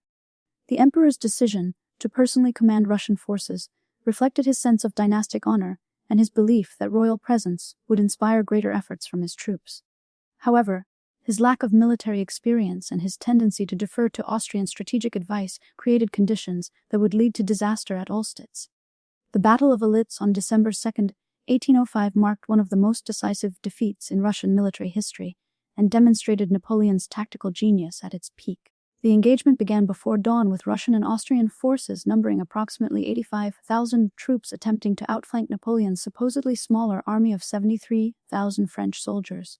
Alexander's presence on the battlefield, mounted on his white horse and wearing the distinctive green uniform of the Sovsky Guards, provided inspiration for Russian troops, but also created additional pressure for immediate victory. The initial Russian assault on the village of Solnitz achieved temporary success, with Russian infantry breaking through French defensive positions and capturing several artillery batteries. The morning fog that shrouded the battlefield created confusion among both armies, with units firing on their own forces and commanders losing contact with their subordinates. Russian cavalry charges led by the Imperial Guard demonstrated the traditional courage and discipline of Russian mounted units, but they were ultimately repelled by French artillery and infantry formations that maintained their cohesion despite heavy casualties. Napoleon's counterattack, launched from the Pratzen Heights after the fog lifted, caught the Allied forces in an exposed position that made effective resistance impossible. French artillery positioned on the commanding heights delivered devastating fire into the massed Russian and Austrian columns below, while French infantry advanced with bayonets fixed to complete the destruction of enemy formations. The sight of Russian Guards regiments, the empire's most elite units, breaking under French assaults, shocked Alexander and his staff, who had believed these troops to be invincible. The emperor's narrow escape from capture at Opulence, achieved only through the sacrifice of his personal escort and the speed of his horse, provided a traumatic introduction to the realities of modern warfare. Alexander's retreat from the battlefield, conducted through the frozen marshes while French cavalry pursued the fleeing Allied forces, demonstrated the complete collapse of Russian military power and the failure of traditional tactics against Napoleon's innovations. The battle's aftermath left over 15,000 Russian casualties on the field, including many of the empire's most experienced officers and elite soldiers. The Treaty of Petersburg, signed in the aftermath of Opulence, eliminated Austria as an effective military power and left Russia diplomatically isolated in its struggle against French expansion. Alexander's return to St. Petersburg required a complete reassessment of Russian strategic capabilities and foreign policy objectives. The emperor's initial confidence in Russian military superiority had been shattered, forcing him to recognize that defeating Napoleon would require fundamental changes in military organization, diplomatic strategy, and domestic policy. The Peace of Tilsit in 1807 represented Alexander's most controversial diplomatic decision, creating an alliance with Napoleon that shocked European courts and divided Russian society. The famous meeting between the two emperors on a raft in the Niemen River, with both rulers displaying elaborate courtesy while negotiating the partition of Europe, demonstrated the theatrical nature of early 19th century diplomacy. Alexander's agreement to join the continental system against Britain required Russia to sacrifice its most important trading relationships while supporting French policies that threatened Russian interests in Poland and the Ottoman Empire. The alliance with France provided Russia with a temporary respite from military pressure, while allowing Alexander to pursue territorial expansion in Finland and the Balkans. The Finnish War of 1808 to 1809 demonstrated Russian military capabilities against a weaker opponent, while providing valuable experience in winter warfare and amphibious operations. The conquest of Finland, achieved through a combination of conventional military operations and diplomatic negotiations, added strategically important territory to the empire, while demonstrating Russia's ability to conduct successful military campaigns despite the setbacks of the Napoleonic Wars. The deterioration of Franco-Russian relations after 1810 reflected fundamental conflicts of interest that made the Tilsit alliance ultimately unsustainable. Napoleon's creation of the Duchy of Warsaw threatened Russian influence in Poland, while his marriage to Marie-Louise of Austria suggested a shift toward alliance with traditional Russian enemies. Alexander's gradual withdrawal from the continental system, motivated by economic necessity and domestic pressure, provided Napoleon with a pretext for military action, while demonstrating Russian determination to maintain independence despite French pressure. The Grand Arms invasion of Russia in June 1812 represented the largest military operation in European history to that point, with over 600,000 troops from across Napoleon's empire crossing the Niemen River in a campaign designed to force Russian submission through rapid victory. The invasion force included not only French troops, but also Poles, Germans, Italians, and other nationalities who had been incorporated into Napoleon's continental system.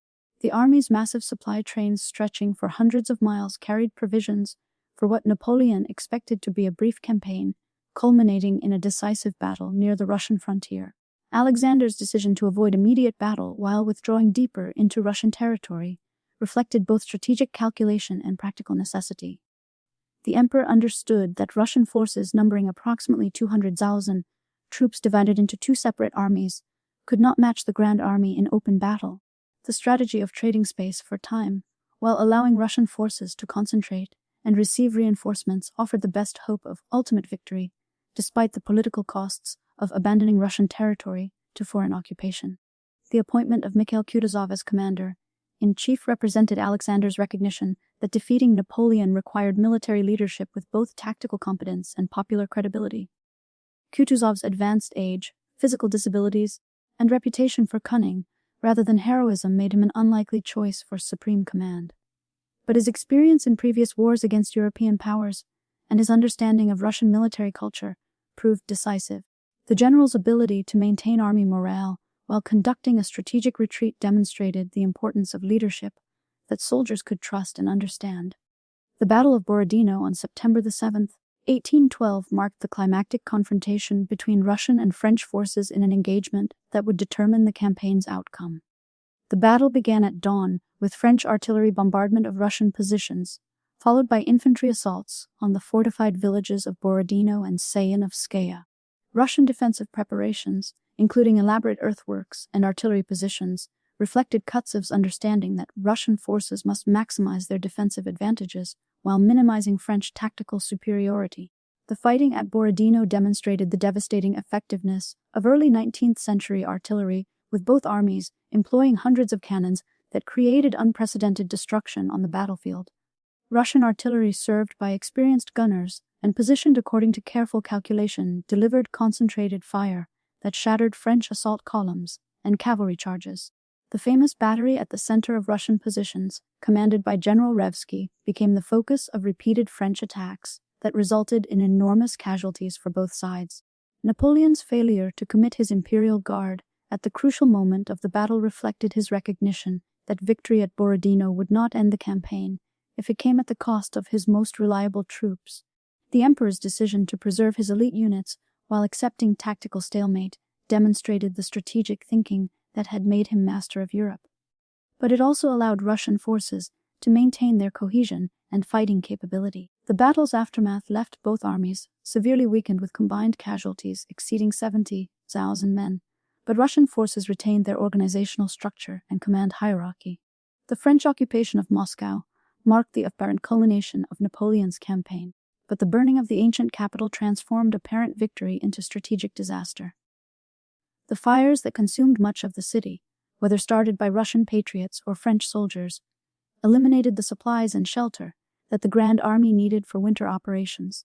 Napoleon's expectation that occupying Moscow would force Russian surrender proved completely wrong, as Alexander refused all negotiations while Russian forces continued to operate around the occupied city. The French retreat from Moscow, beginning in October 1812, became one of the most devastating military disasters in European history. With Napoleon's army disintegrating under the combined pressure of Russian attacks, winter weather, and logistical collapse, the retreat route, littered with abandoned equipment, frozen corpses, and the debris of military defeat, demonstrated the complete failure of Napoleon's strategic planning and the effectiveness of Russian resistance. Cossack raids on French supply lines, combined with attacks by regular Russian forces, transformed the retreat into a rout that destroyed Napoleon's military reputation and political authority. The liberation of Europe from French domination required extensive military campaigns that tested Russian resources and diplomatic skills while establishing the empire's position as a dominant European power. Alexander's decision to pursue Napoleon beyond Russian borders, despite the enormous costs and risks involved, reflected his understanding that lasting peace required the complete defeat of French military power. The campaigns of 1813 and 1814 demonstrated Russian military capabilities while creating new international relationships that would influence European politics for decades. The Battle of Leipzig in October 1813 marked the decisive defeat of Napoleon's reconstructed army and the liberation of Germany from French control. Russian forces fighting alongside Prussian, Austrian, and Swedish allies demonstrated the effectiveness of coalition warfare while showcasing the military reforms that had been implemented since the disasters of 1805. The engagement, involving over 500,000 troops and lasting 3 days, represented the largest battle in European history before the 20th century and established the military reputation of Russian generals like Barclay and Wittgenstein. The occupation of Paris in March 1814 marked the culmination of the coalition's victory and Alexander's emergence as the dominant figure in European politics. The emperor's entry into the French capital, accompanied by allied sovereigns and military commanders, demonstrated the complete reversal of the strategic situation that had existed just 2 years earlier. Alexander's magnanimous treatment of the French people and his insistence on Napoleon's abdication rather than execution reflected both political calculation and genuine humanitarian concern. The Congress of Vienna provided Alexander with the opportunity to reshape European political arrangements according to Russian interests, while establishing principles of international law that would govern European relations for the next century. The emperor's role as mediator between competing national interests, combined with his control of the largest military force in Europe, gave him unprecedented influence over territorial arrangements and constitutional questions. The creation of the Kingdom of Poland under Russian sovereignty represented a major expansion of Russian power, while satisfying Polish aspirations for autonomy and self-government. Alexander's religious conversion during the later stages of the Napoleonic Wars profoundly influenced his approach to domestic and foreign policy, creating a mystical dimension to Russian imperial authority that would persist throughout the 19th century. The emperor's correspondence with various religious figures, including the German mystic Baroness Krudner, reflected his belief that divine providence had chosen him to restore Christian principles to European politics. This religious awakening influenced his support for the Holy Alliance and increasing conservatism in domestic affairs. The Holy Alliance, signed by Russia, Austria, and Prussia in September 1815, represented Alexander's attempt to establish international relations based on Christian principles rather than purely secular considerations. The treaty's vague language about ruling according to the sublime truths, which the holy religion of our Savior teaches, reflected the emperor's mystical beliefs, while providing a framework for conservative cooperation against liberal and revolutionary movements. The alliance's practical effects proved limited, but its symbolic importance in legitimizing conservative intervention in domestic affairs of other states would influence European politics throughout the 19th century. Alexander's domestic policies during the post-war period reflected the tension between his earlier liberal aspirations and his growing conservatism in the face of revolutionary threats. The emperor's support for constitutional government in Poland and Finland contrasted sharply with his resistance to similar reforms in Russia proper, creating contradictions that would influence political development throughout the empire. The establishment of military colonies under General Alexei Archi represented an attempt to combine military efficiency with agricultural productivity. But the system's harsh discipline and regimentation created widespread resentment among both soldiers and peasants. The December movement emerged from the contradiction between Alexander's liberal rhetoric and his conservative policies. As young officers who had served in the liberation of Europe returned to Russia with expectations of political reform that were not fulfilled, the secret societies that developed among guards officers and aristocratic intellectuals reflected exposure to European political ideas and frustration with Russian autocratic traditions. The Southern Society, led by Colonel Pavel Pastel, developed comprehensive plans for republican government and social reform that challenged the fundamental principles of imperial rule. Alexander's sudden death in Taganrog on December 1, 1825, created a succession crisis that provided the Decembrists with their opportunity to attempt revolutionary change. The confusion over whether Constantine or Nicholas would inherit the throne, combined with the interregnum period, while the question was resolved, created a political vacuum that the conspirators hoped to exploit. The emperor's death far from the capital, and the delay in communicating the succession decision, provided the rebels with several weeks to organize their plans and coordinate their activities. The Decembrist revolt on December 26, 1825 represented the first organized attempt by the Russian nobility to limit autocratic power and establish constitutional government. The rebels' decision to refuse the oath of allegiance to Nicholas, while demanding constitutional monarchy, reflected their commitment to political principles that had been developing since the Napoleonic Wars. The revolt's failure, despite the participation of elite military units and prominent aristocratic families, demonstrated both the strength of autocratic institutions and the limitations of revolutionary organization in early 19th century Russia. The gunshots that echoed across Senate Square on December 26, 1825, marked more than just the suppression of a military revolt. They announced the beginning of a new era in Russian imperial governance that would be defined by systematic control, ideological rigidity, and the creation of the most comprehensive surveillance apparatus Europe had yet witnessed. Nicholas I, standing amid the smoke and carnage of his first day as emperor, understood that the Decembrist uprising represented not merely a political challenge, but a fundamental threat to the autocratic principle that had sustained Russian power for centuries.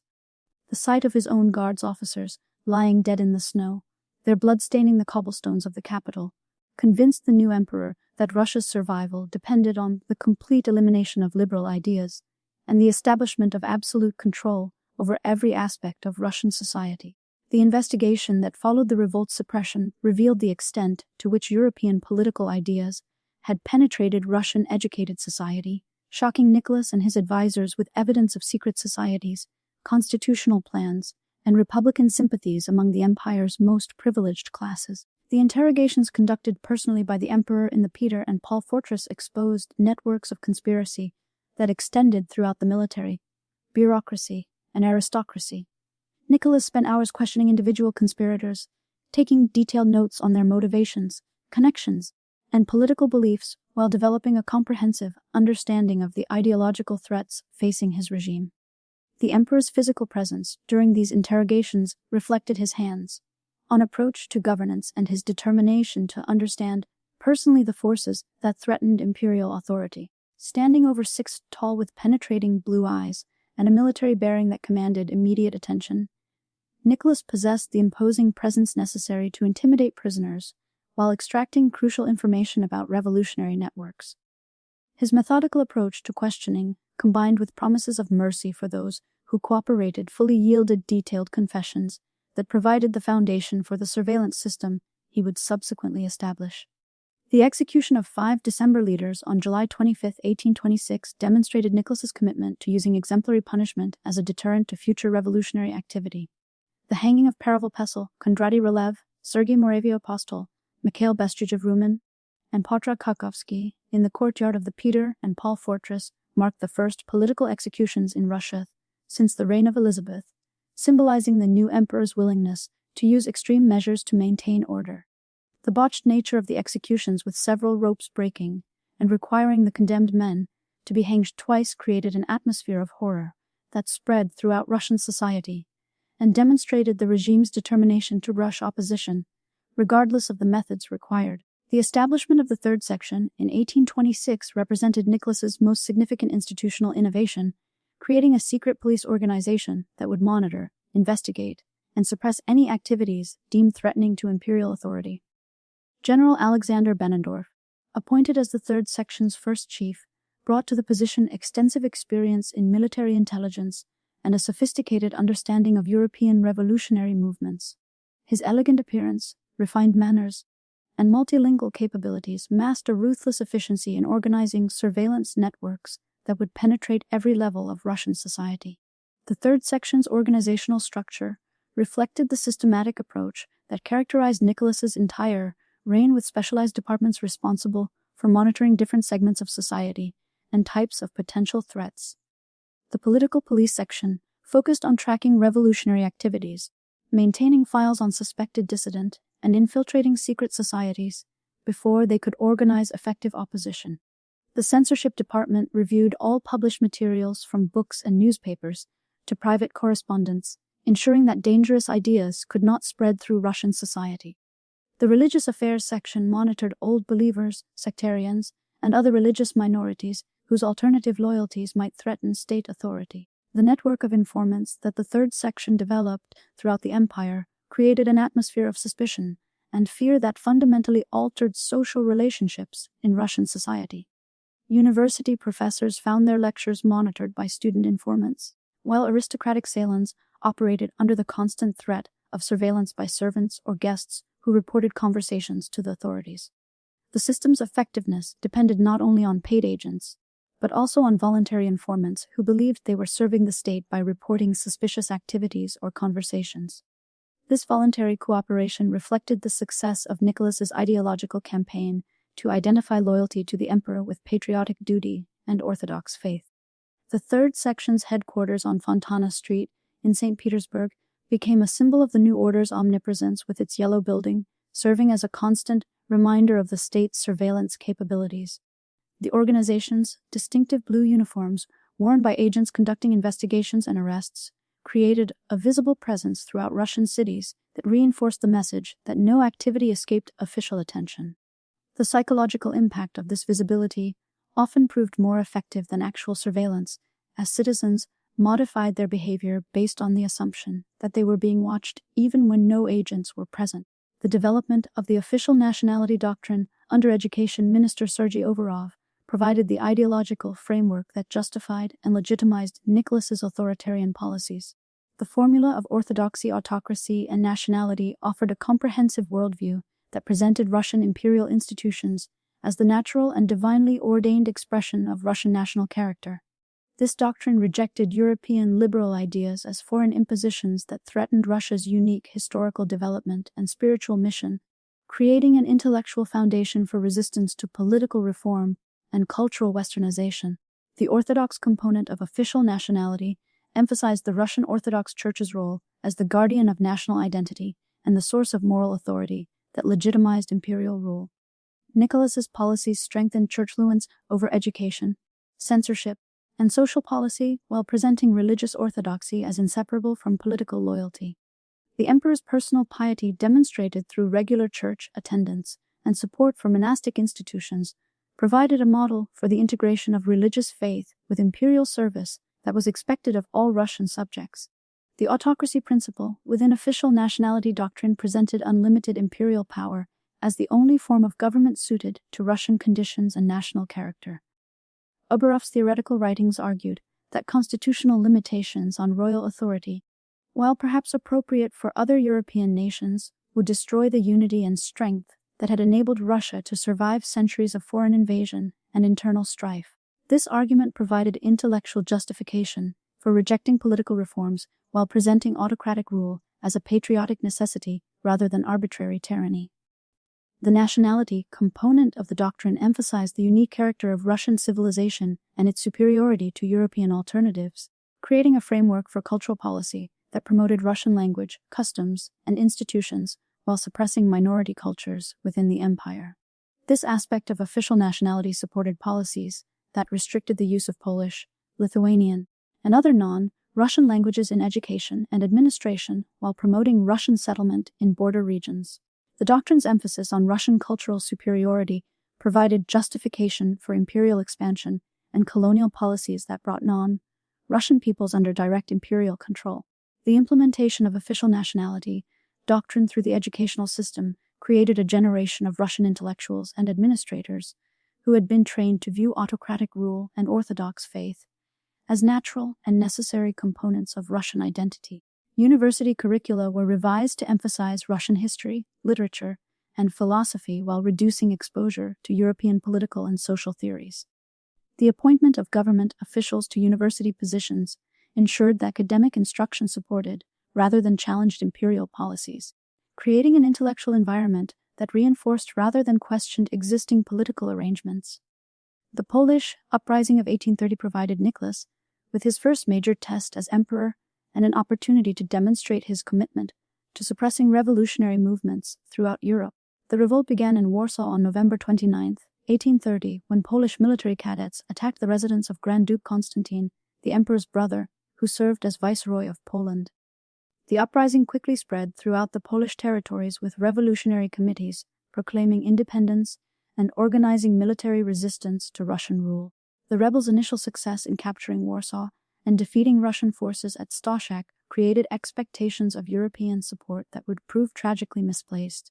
The Polish revolutionary decision to dethrone Nicholas as King of Poland and establish a provisional government represented a direct challenge to imperial authority that could not be ignored without encouraging similar revolts throughout the empire.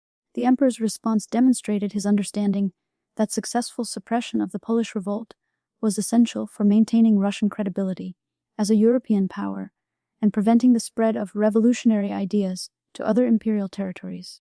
The mobilization of over 100,000 Russian troops for the Polish campaign represented one of the largest military operations since the Napoleonic Wars, requiring extensive logistical planning and coordination that tested the reformed Russian military system. Field Marshal Ivan Paskovich's campaign against the Polish rebels demonstrated the effectiveness of Russian military reforms, while revealing the limitations of revolutionary enthusiasm against professional military organization.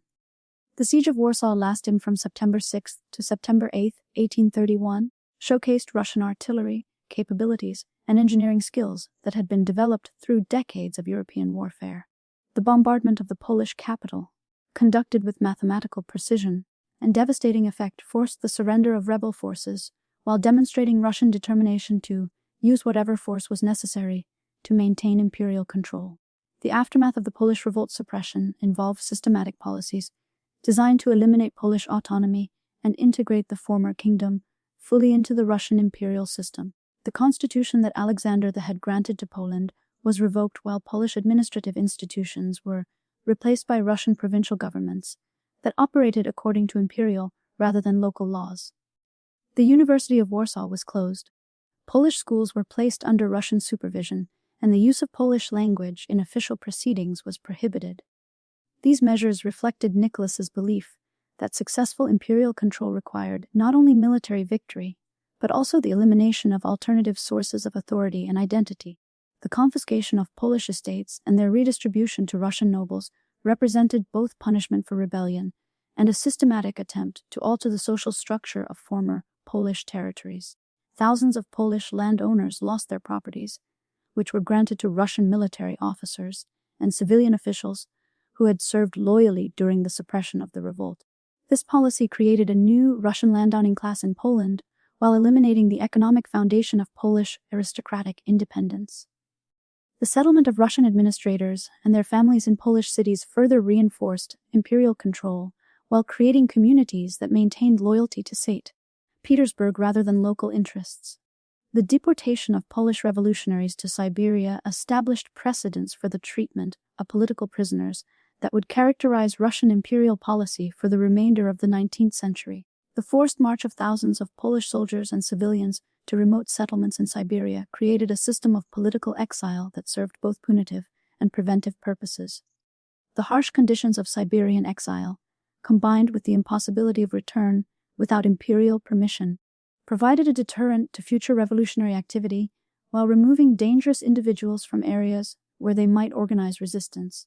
The Hungarian Revolution of 1848 provided Nicholas with another opportunity to demonstrate Russian commitment to suppressing European revolutionary movements while establishing the empire's role as the germ of Europe. The uprising against Austrian rule in Hungary, led by Lajos Kossuth and other liberal nationalists, threatened to destroy the Habsburg Empire and create a precedent for successful revolutionary activity that might inspire similar movements within Russian territories. The emperor's decision to intervene militarily in Hungary reflected both his ideological opposition to revolutionary principles and his practical concern about the stability of the European conservative order. The Russian intervention in Hungary required careful diplomatic preparation to avoid creating a broader European conflict, while ensuring Austrian cooperation in the suppression of revolutionary forces. Nicholas's negotiations with Emperor Franz Joseph demonstrated his sophisticated understanding of European power relationships and his ability to coordinate military action with diplomatic objectives. The agreement to provide Russian military assistance in exchange for Austrian support for Russian policies in other areas created a framework for conservative cooperation that would influence European politics throughout the 1850s. General Ivan Pascovich's Hungarian campaign demonstrated Russian military capabilities while revealing the challenges of conducting operations in unfamiliar terrain against guerrilla forces that enjoyed popular support. The Russian army's advance through the Carpathian Mountains required extensive logistical preparation and coordination with Austrian forces that often proved unreliable or incompetent. The campaign's success depended on Russian ability to adapt traditional military methods to the specific conditions of Hungarian warfare while maintaining the discipline and organization that had proven effective in previous conflicts. The Battle of Tisvar on August 9, 1849 marked the decisive defeat of Hungarian revolutionary forces and the restoration of Austrian control over the rebellious province. Russian artillery positioned on commanding heights overlooking the battlefield delivered concentrated fire that shattered Hungarian defensive positions, while Russian infantry advanced with bayonets fixed to complete the destruction of enemy forces. The engagement demonstrated the effectiveness of Russian military coordination and the superiority of professional troops over revolutionary militias, regardless of the latter's enthusiasm and local knowledge. The surrender of Hungarian revolutionary forces at Vagos on August 13, 1849 to Russian rather than Austrian commanders reflected the rebels' recognition that Russian military professionalism offered better prospects for honorable treatment than Austrian desire for revenge. General Artur Gorg's decision to surrender his army to General Pascovich rather than Austrian forces demonstrated the respect that Russian military competence had earned even among enemies. The subsequent execution of Hungarian revolutionary leaders by Austrian authorities, despite Russian recommendations for clemency, created tensions between the two conservative powers, while establishing Russia's reputation for military effectiveness, combined with political moderation. The suppression of the Hungarian Revolution enhanced Nicholas's reputation as the defender of conservative principles throughout Europe, while demonstrating Russian military capabilities To potential enemies and allies, the emperor's willingness to commit substantial military resources to support Austrian interests reflected his understanding that revolutionary success in any European country threatened the stability of the entire conservative order. The intervention's success provided Russia with enhanced diplomatic influence while establishing precedents for conservative intervention in domestic affairs of other European states. The Crimean War began in 1853 as a conflict over Russian claims to protect Orthodox Christians within the Ottoman Empire, but it quickly escalated into a general European war that would expose fundamental weaknesses in Russian military organization and imperial administration. The dispute over the holy places in Jerusalem, involving competing Russian and French claims to protect Christian pilgrims, provided the immediate pretext for conflict, but the underlying issues involved Russian expansion in the Black Sea region and European fears of Russian dominance over the declining Ottoman Empire. Nicholas's decision to occupy the Danubian principalities in July 1853 demonstrated his confidence in Russian military superiority and his belief that European powers would not risk war to support Ottoman interests. The destruction of the Ottoman fleet at Kopi on November 30, 1853 by Admiral Pavel Nakimov's squadron represented the last great victory of the sailing navy era, while inadvertently precipitating European intervention in the conflict.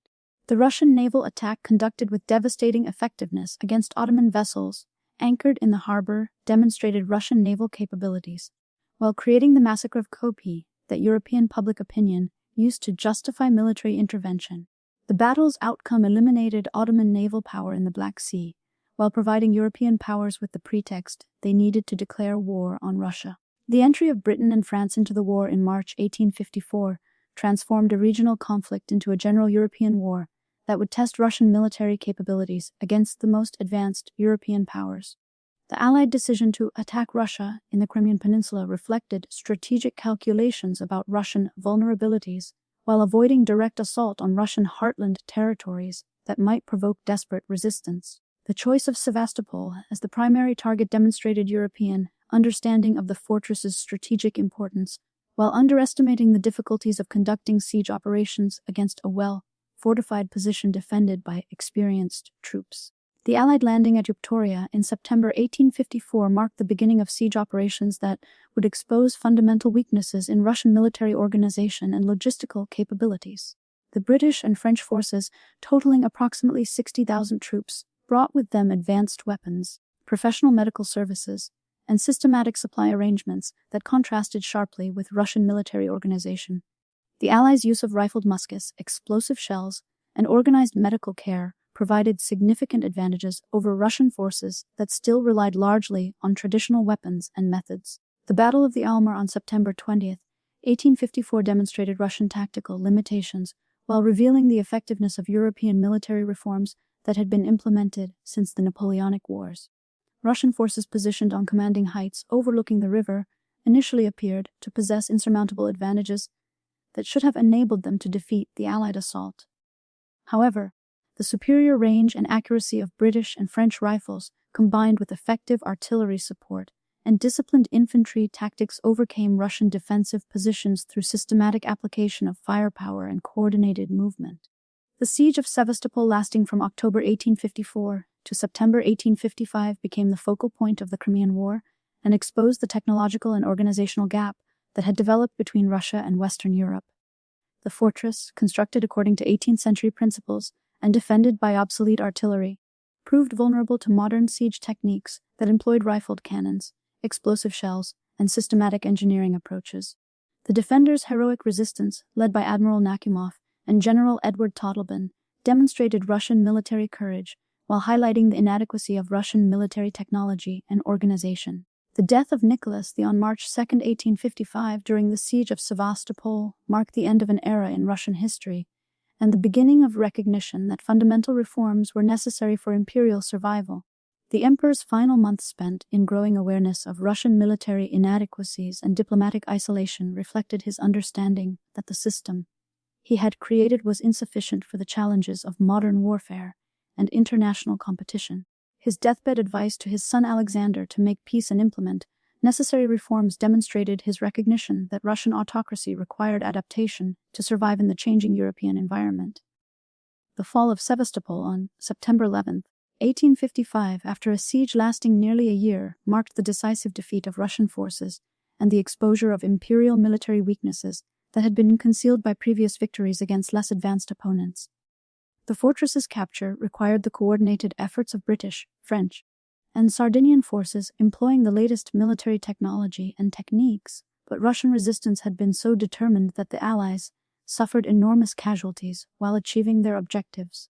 The siege's outcome demonstrated that Russian military courage and traditional tactics were insufficient against European powers that possessed superior technology and organization. The Treaty of Paris, signed on March 30, 1856, formally ended the Crimean War while imposing terms that revealed the extent of Russian diplomatic and military defeat. The agreement prohibited Russian naval forces in the Black Sea, neutralized the strategic waterway that had been crucial for Russian expansion, and required the return of territory that had been conquered during previous conflicts with the Ottoman Empire. These terms represented not only military defeat, but also the collapse of the diplomatic system that Nicholas had constructed to maintain Russian influence in European affairs. The humiliation of the Crimean War's conclusion cast a stark shadow over the Russian Empire as Alexander ascended to the throne in March 1855. Inheriting not merely a crown, but a nation whose fundamental weaknesses had been exposed before all of Europe. The new emperor, at 37 years of age, possessed a markedly different temperament from his rigid father Nicholas I. Where Nicholas had been tall, imposing, and militaristic in bearing, Alexander presented a more approachable figure with his moderate height, thoughtful expression, and tendency toward introspection that reflected his awareness of the monumental challenges facing the empire. His brown hair, already showing traces of premature gray from the stress of witnessing his father's final desperate attempts to salvage the Crimean campaign, framed a face that bore the weight of understanding that Russia's survival as a great power required fundamental transformation. The emperor's first months in power were consumed with the urgent necessity of ending the disastrous war that had drained Russian resources and exposed the empire's technological and organizational inadequacies.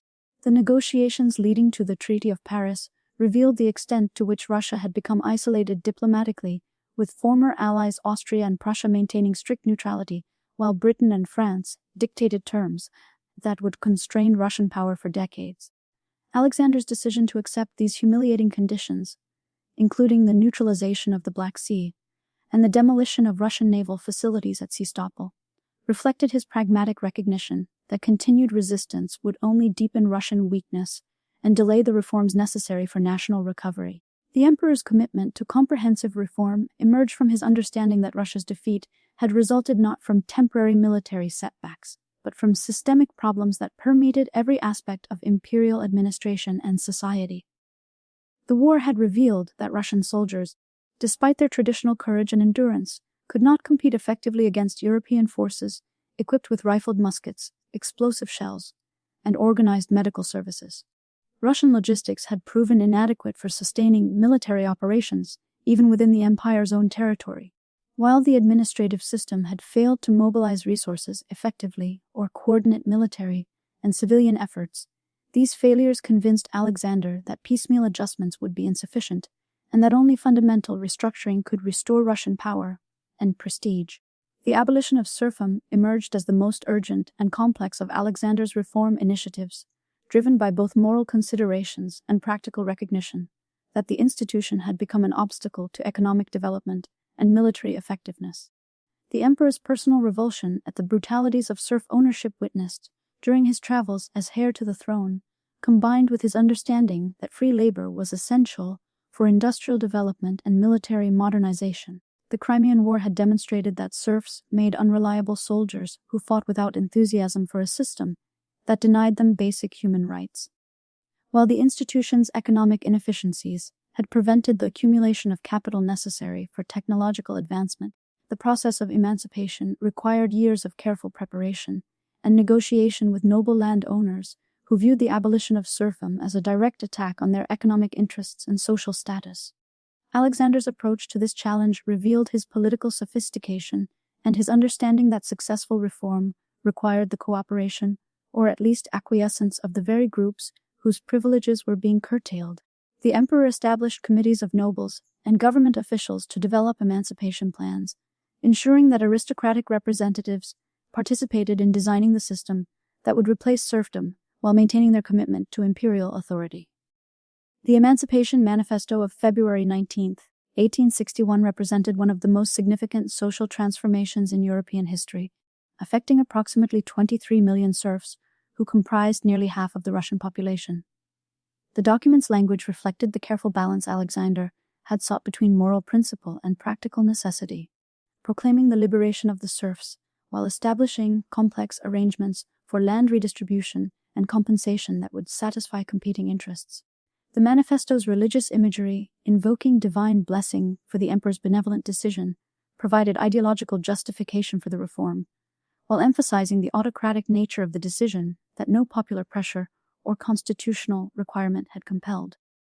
The implementation of emancipation through the redemption payment system created a complex web of financial obligations that would bind former serfs to their villages for decades, while providing compensation to their former owners.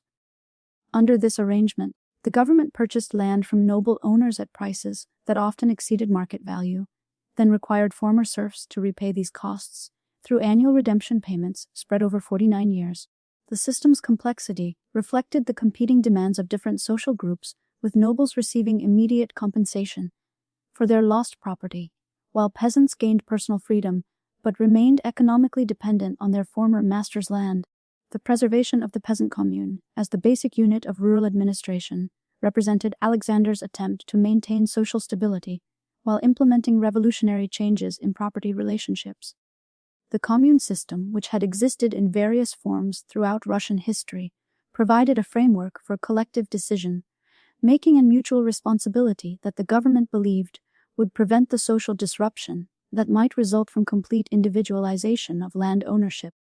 The commune's authority to redistribute land periodically, collect taxes collectively, and regulate peasant movement ensured that rural society would remain organized and controllable despite the formal abolition of serfdom. The practical operation of the redemption system created numerous problems that would plague Russian agriculture for the remainder of the 19th century. Many peasants received inadequate amounts of land to support their families, particularly in regions where population density was high and agricultural productivity was low. The annual redemption payments, calculated without regard for agricultural productivity or market conditions, often consumed a disproportionate share of peasant income, leaving families with insufficient resources for improvement or investment.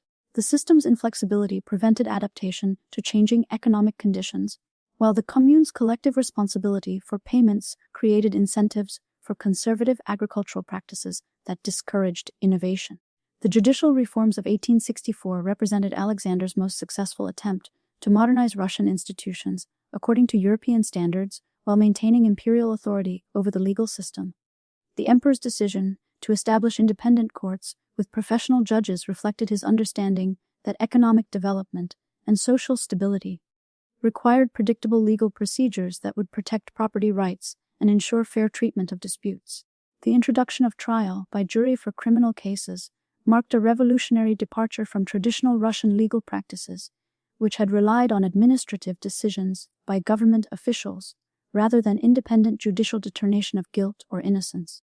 The principle of equality before the law enshrined in the new judicial system challenged fundamental assumptions about social hierarchy that had characterized Russian society for centuries.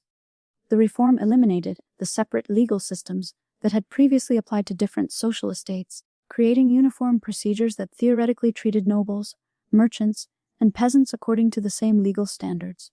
This change required extensive retraining of legal personnel and the establishment of new institutions, including bar associations and law schools that would provide the professional expertise necessary for effective judicial administration. The creation of justices of the peace for minor civil and criminal cases brought legal services closer to ordinary citizens, while reducing the burden on higher courts that had previously handled all judicial matters. These local officials, elected by district assemblies and required to possess legal education or experience, provided accessible dispute resolution for the majority of legal conflicts that affected daily life. The system's effectiveness depended on finding qualified individuals willing to serve in often remote locations for modest compensation. But its establishment marked a significant improvement in the availability of legal services throughout the empire. The military reforms implemented by War Minister Dmitry Milutin addressed the fundamental weaknesses that the Crimean War had exposed in Russian military organization and training. The introduction of universal military service in 1874 eliminated the previous system of recruitment that had fallen disproportionately on the peasantry, while exempting nobles and other privileged groups from military obligations. The new system required all male citizens to serve 6 years in active military service, followed by 9 years in the reserves, creating a trained population that could be mobilized quickly in case of war, while distributing military burdens more equitably across social classes. The modernization of the officer corps involved the establishment of militaremies that provided professional education in tactics, strategy, and military engineering according to European standards. These institutions, including the General Staff Academy and specialized schools for artillery and engineering officers, created a professional military leadership that understood modern warfare techniques and could adapt to rapidly changing military technology. The promotion system was reformed to emphasize merit and professional competence rather than social connections or court favor, encouraging career officers to develop the skills necessary for effective military leadership. The reorganization of military administration eliminated many of the inefficiencies that had plagued Russian logistics during the Crimean War, establishing systematic procedures for supply, transportation, and communication that could support military operations across the empire's vast territories. The creation of military districts with standardized organization and equipment facilitated coordination between different regions while ensuring that local commanders possessed the resources necessary for effective defense. The reform of military medicine, including the establishment of field hospitals and training programs for medical personnel, addressed one of the most glaring deficiencies revealed during the Crimean conflict. The introduction of modern weapons and equipment required substantial investment in military technology and manufacturing capabilities that would support Russian armed forces without dependence on foreign suppliers. The development of domestic arms production, including the establishment of new factories and the modernization of existing facilities, created industrial capabilities that would serve both military and civilian needs. The adoption of rifled muskets, improved artillery, and modern communication systems brought Russian military technology closer to European standards, while providing the foundation for further technological advancement. The rise of revolutionary movements during Alexander's reign reflected the unintended consequences of his reform program, which had raised expectations for political change while maintaining autocratic restrictions on popular participation in government. The abolition of serfdom and the establishment of independent courts had demonstrated that fundamental social institutions could be transformed through imperial decision, leading many Russians to believe that political reforms were both possible and necessary. The emperor's reluctance to extend constitutional limitations on autocratic power, despite his willingness to reform other aspects of Russian society, created frustration among educated Russians who had hoped that social modernization would lead to political liberalization. The populist movement known as Narodnичество emerged among university students and young intellectuals who believed that Russia's salvation lay in connecting with the peasant masses and building a socialist society based on traditional communal institutions. The movement's adherents, influenced by the writings of Alexander Herzen and Nikolai Chernyshevsky, rejected both European capitalism and Russian autocracy as inappropriate for Russian conditions, advocating instead for a uniquely Russian form of socialism that would build upon peasant communes and cooperative traditions. The populists' romantic idealization of peasant life and their belief in the revolutionary potential of the rural masses reflected their alienation from official Russian culture and their search for authentic national identity. The Going to the People movement of the 1870s represented the populists' attempt to translate their theoretical beliefs into practical revolutionary action by living among peasants and organizing them for social transformation. Thousands of young Russians, many from privileged backgrounds, abandoned their studies and careers to work as teachers, doctors, and agricultural specialists in rural villages, hoping to educate peasants about their revolutionary potential while learning from their traditional wisdom. The movement's failure to generate significant peasant support revealed the gap between intellectual theories about rural life and the actual concerns of peasant communities, which were more interested in immediate practical improvement than abstract political ideologies. The government's response to populist activities involved extensive use of the Third Section and other security agencies to monitor, arrest, and prosecute individuals suspected of revolutionary sympathies. The trial of the 193 in 1877 to 1878 brought together populist activists from across the empire in a massive legal proceeding that exposed the movement's organization and activities while providing a platform for revolutionary propaganda. The defendants' speeches, widely reported in the press despite censorship restrictions, articulated critiques of Russian society and government that influenced public opinion and inspired further revolutionary activity.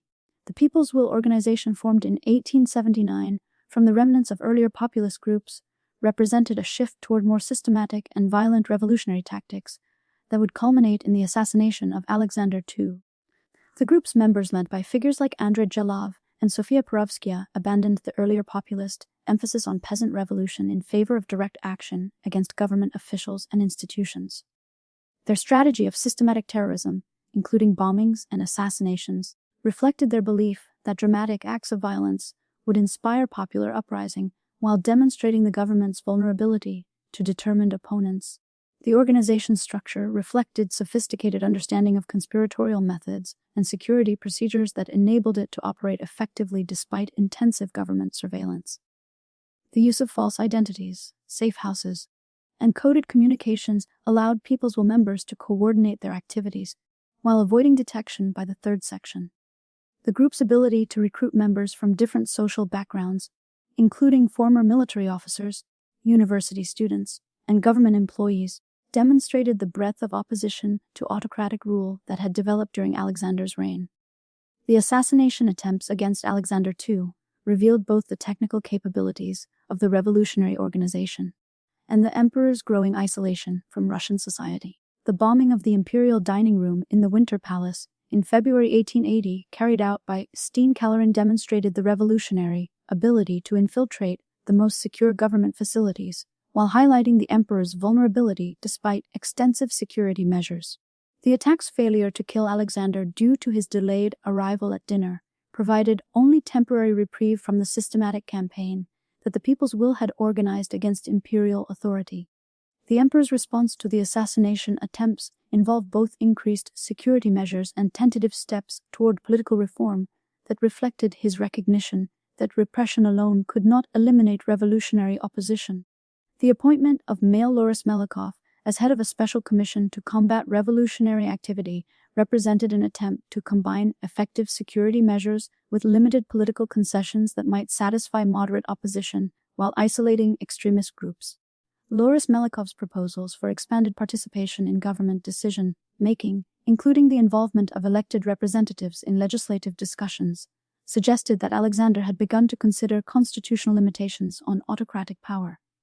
The final assassination attempt on March 13, 1881 succeeded through careful planning and coordination that overcame the extensive security measures protecting the emperor during his weekly review of military units. The People's Will had positioned multiple bomb throwers along that Alexander's carriage would follow, ensuring that alternative attackers would be available if the first attempt failed.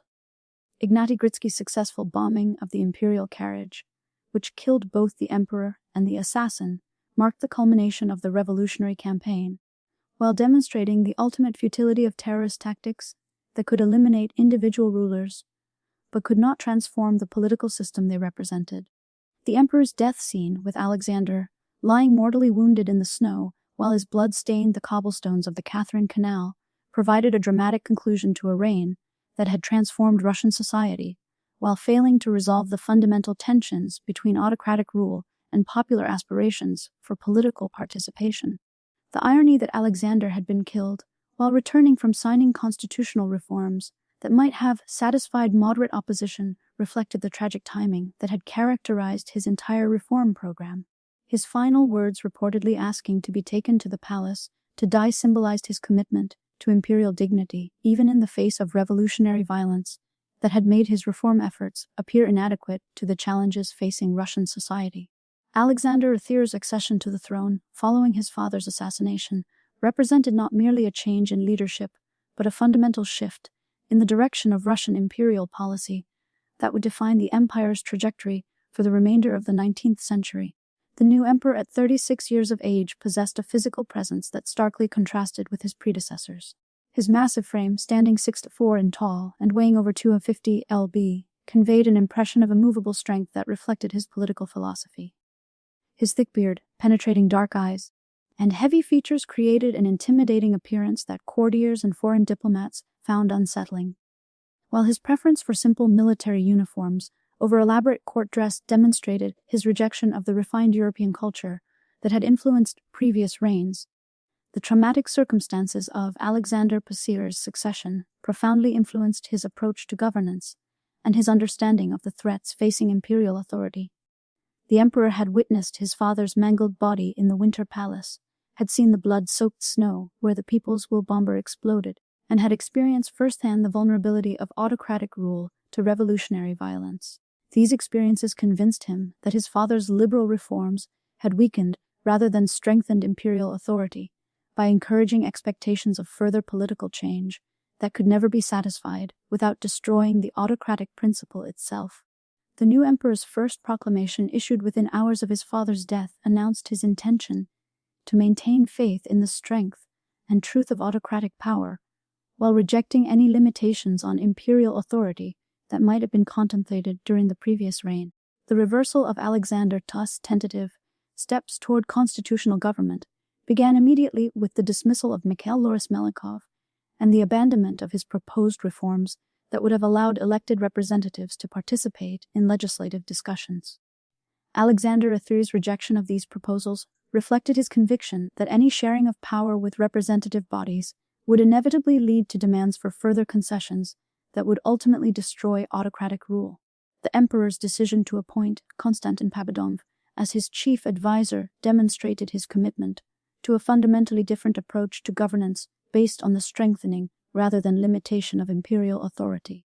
Podonov's influence over Alexander III extended far beyond his formal position as procurator of the Holy Synod, encompassing virtually every aspect of domestic policy and serving as the intellectual architect of the counter-reform program that would characterize the reign.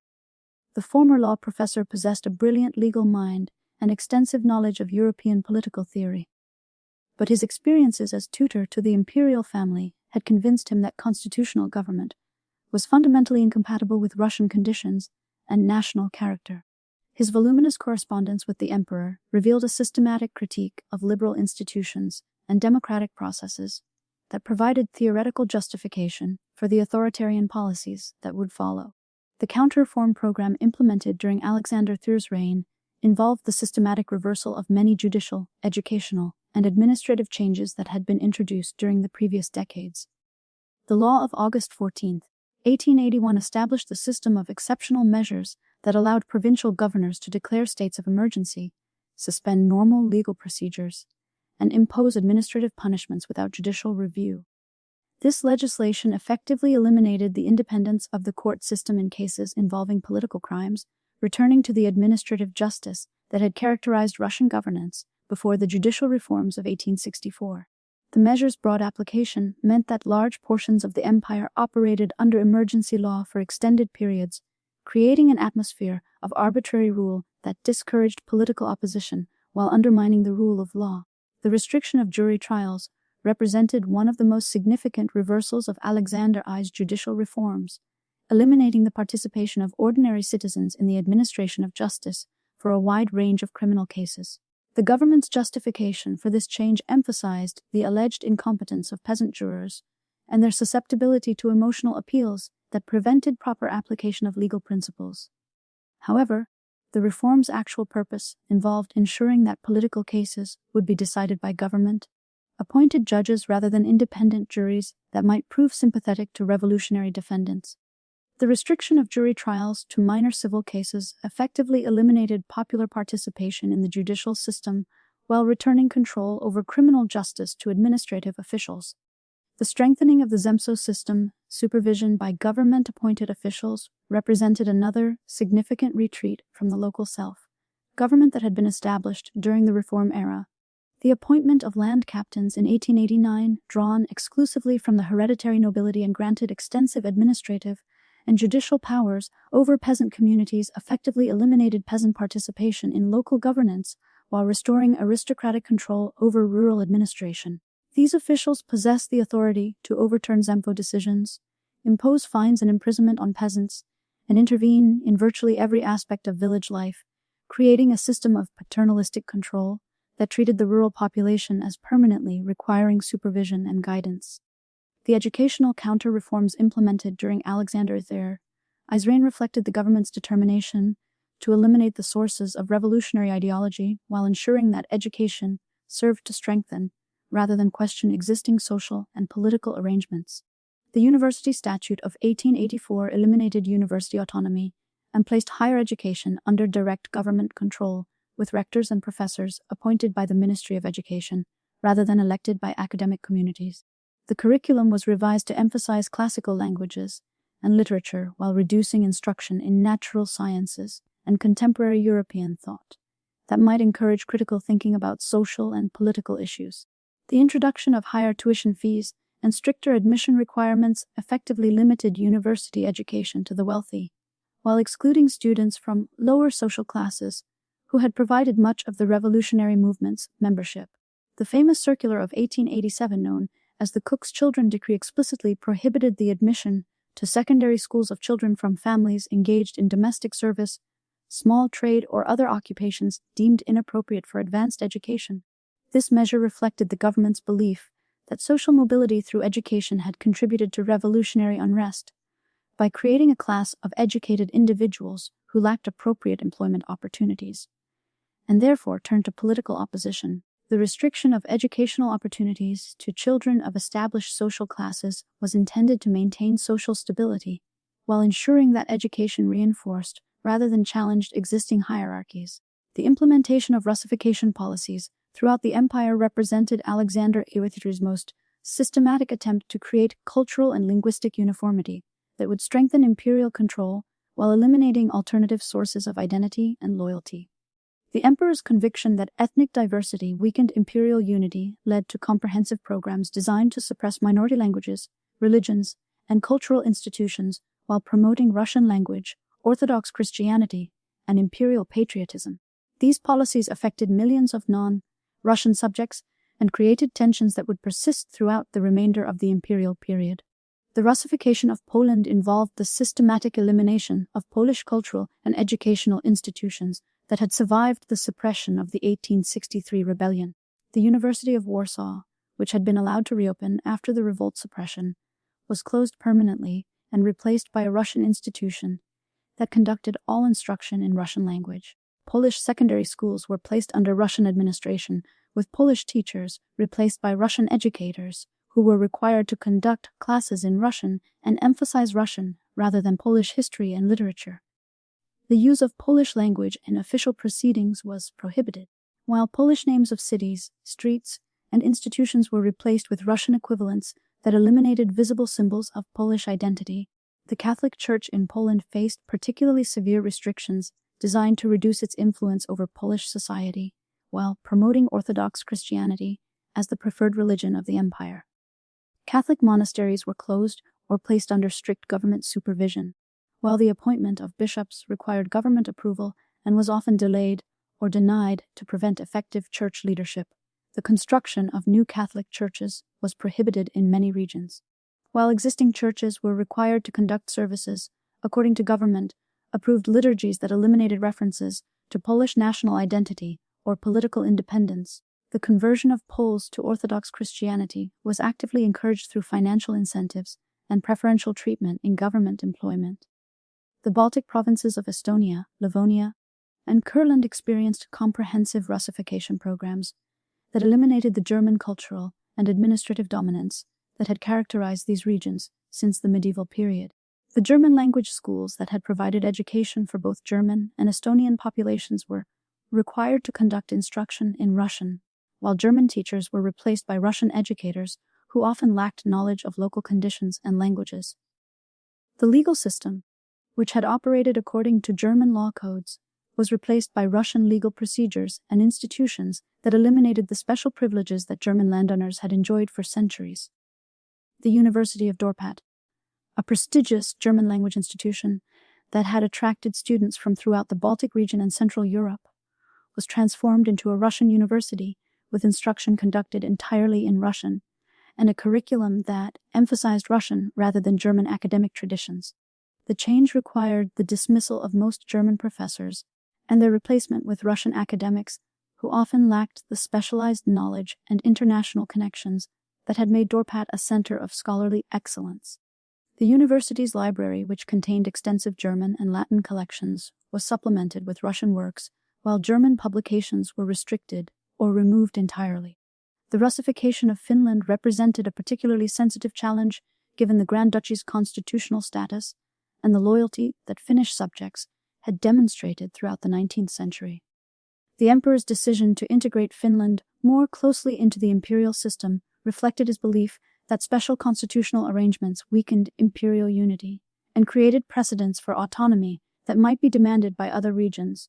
The appointment of Russian officials to positions previously held by Finn marked the beginning of a systematic campaign to eliminate Finnish self-government while promoting Russian language and culture throughout the Grand Duchy. The Finnish postal system, which had operated independently since the early 19th century, was integrated into the imperial postal service, eliminating one of the visible symbols of Finnish autonomy, while ensuring that all correspondence would be subject to Russian censorship and surveillance. The Finnish military units, which had maintained separate organization and traditions, were disbanded and replaced by Russian regiments that would serve throughout the empire rather than defending specifically Finnish interests. The use of Finnish language in official proceedings was restricted, while Russian was made mandatory for government positions and legal proceedings. The industrial development that accelerated during Alexander the Feder's reign represented one of the most significant transformations in Russian economic history, creating the foundation for the empire's emergence as a major industrial power while generating social tensions that would ultimately threaten imperial stability. The emperor's commitment to economic modernization reflected his understanding that military strength and international prestige required industrial capabilities that could support modern armed forces, while providing the economic resources necessary for great power status. The appointment of Ivan Vishnegradsky as finance minister in 1887 marked the beginning of systematic government efforts to promote industrial development through protective tariffs, foreign investment, and infrastructure construction. The protective tariff of 1891 represented the most comprehensive attempt to promote Russian industrial development through trade policy, imposing substantial duties on imported manufactured goods while encouraging domestic production. The tariffs rates, among the highest in Europe, effectively protected Russian manufacturers from foreign competition while generating revenue that could be used to finance industrial development and infrastructure construction. The policy's implementation required careful coordination with foreign policy objectives to avoid retaliatory measures that might damage Russian agricultural exports, which remained essential for maintaining the empire's balance of payments. The recruitment of foreign capital and technical expertise became a central component of Russian industrial development, with the government actively encouraging European investors to establish manufacturing facilities within the empire. French capital played a particularly important role in financing Russian industrial development, with French banks and investors providing the resources necessary for major infrastructure projects and manufacturing enterprises. The influx of foreign investment brought advanced technology and management techniques to Russian industry, while creating international economic relationships that would influence Russian foreign policy throughout the remainder of the imperial period. The appointment of Sergei Witte as finance minister in 1892 marked the beginning of the most systematic and successful period of Russian industrial development, with policies that would transform the empire's economic structure while creating the foundation for 20th century industrial growth. Witte's background as a railway administrator provided him with practical experience in large-scale economic planning and management, while his understanding of international finance enabled him to develop sophisticated strategies for attracting foreign investment and managing the empire's fiscal resources. His appointment reflected Alexander Desire's recognition that economic modernization required professional expertise and systematic planning rather than the traditional reliance on administrative improvisation. The Trans-Siberian Railway project, initiated during Alexander Desire's reign and continued under Witte's direction, represented the most ambitious infrastructure undertaking in Russian history and one of the greatest engineering achievements of the 19th century. The decision to construct a railway connecting European Russia with the Pacific Ocean reflected both strategic and economic considerations, providing reliable transportation for military forces while opening Siberian resources to development and settlement. The project's enormous scale, spanning over 5,000 amimba of difficult terrain through forests, mountains, and frozen tundra, required unprecedented coordination of engineering, financial, and administrative resources. The railway's construction began simultaneously from multiple points along the proposed route, with separate sections, built from Moscow eastward, from Vladivostok westward, and from various intermediate points to accelerate the project's completion. The engineering challenges involved in crossing the Ural Mountains, bridging major rivers, and maintaining construction operations in extreme weather conditions required innovative solutions and enormous expenditures of human and material resources.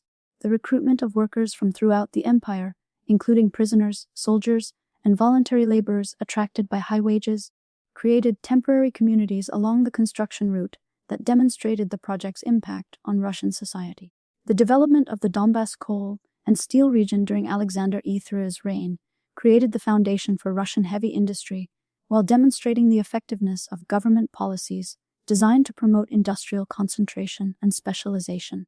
The region's coal deposits, combined with iron ore from nearby sources, provided the raw materials necessary for large-scale steel production, while government investment in transportation infrastructure connected the region with major markets throughout the empire. The establishment of major steel works, including the Yuzovka plant, founded by Welsh entrepreneur John Hughes, created industrial centers that employed thousands of workers, while producing materials essential for railway construction and military equipment. The growth of the textile industry, particularly in the Moscow region, demonstrated the success of protective tariffs and government policies designed to promote light industry that could serve domestic markets while providing employment for the growing urban population. The expansion of cotton textile production, based on imported raw materials and domestic labor, created industrial enterprises that competed successfully with foreign manufacturers while generating profits that could be reinvested in further industrial development. The concentration of textile production in specific regions created industrial centers that attracted workers from rural areas while generating the commercial activity necessary for urban development. The development of anti-Semitic policies during Alexander III's reign represented one of the most shameful aspects of the counterform program, reflecting the emperor's willingness to use ethnic and religious prejudice as tools of social control, while deflecting popular discontent away from the government and toward vulnerable minority populations. The May laws of 1882, implemented following a series of pogroms in southern Russia, imposed comprehensive restrictions on Jewish residence, occupation, and property ownership that effectively created a system of legal discrimination unprecedented in its scope and severity. These measures reflected the government's belief that Jewish economic activity contributed to peasant poverty and social unrest, while Jewish involvement in revolutionary movements threatened imperial security. The restriction of Jewish residents to the Pale of Settlement, encompassing the western provinces of the empire, where Jewish communities had historically been concentrated, prevented Jewish migration to other regions while limiting economic opportunities and creating overcrowding that contributed to poverty and social tensions. The prohibition on Jewish land ownership and agricultural activity eliminated traditional occupations while forcing Jewish communities to concentrate in trade and crafts that often brought them into conflict with Christian competitors. The limitation of Jewish access to higher education through quota systems prevented the development of professional careers while creating resentment among educated Jewish youth who found their aspirations blocked by discriminatory policies. The state-sponsored pogroms that occurred during Alexander's reign represented the most violent manifestation of official anti-Semitic policy, with government authorities either organizing attacks on Jewish communities or deliberately failing to prevent violence that they could have easily suppressed. The pogroms in Kishinev, Odessa, and other cities involved systematic destruction of Jewish property, assault and murder of Jewish residents, and the displacement of entire communities that had existed for generations. The government's response to these events typically involved blaming Jewish victims for provoking Christian anger, while failing to prosecute those responsible for the violence. The economic impact of anti-Semitic policies extended beyond their direct effects on Jewish communities to influence the broader development of Russian commerce and industry. The exclusion of Jewish entrepreneurs from many economic activities eliminated sources of capital and expertise that might have contributed to industrial development, while the restriction of Jewish residents prevented the development of commercial networks that could have facilitated trade and investment. The international criticism that Russian anti-Semitic policies generated damaged the empire's reputation, while complicating diplomatic relationships with European powers that had substantial Jewish populations. The use of anti-Semitic propaganda as a tool of social control reflected the government's systematic attempt to channel popular discontent towards minority populations while deflecting criticism from imperial policies and social conditions. The publication of anti-Semitic literature, including fabricated accounts of Jewish ritual murder and economic exploitation, created an atmosphere of suspicion and hatred that could be mobilized to support government policies while preventing the development of broader social criticism. The promotion of anti-Semitic attitudes among the Orthodox clergy and conservative intellectuals provided ideological justification for discriminatory policies while presenting anti-Semitism as a patriotic and religious duty.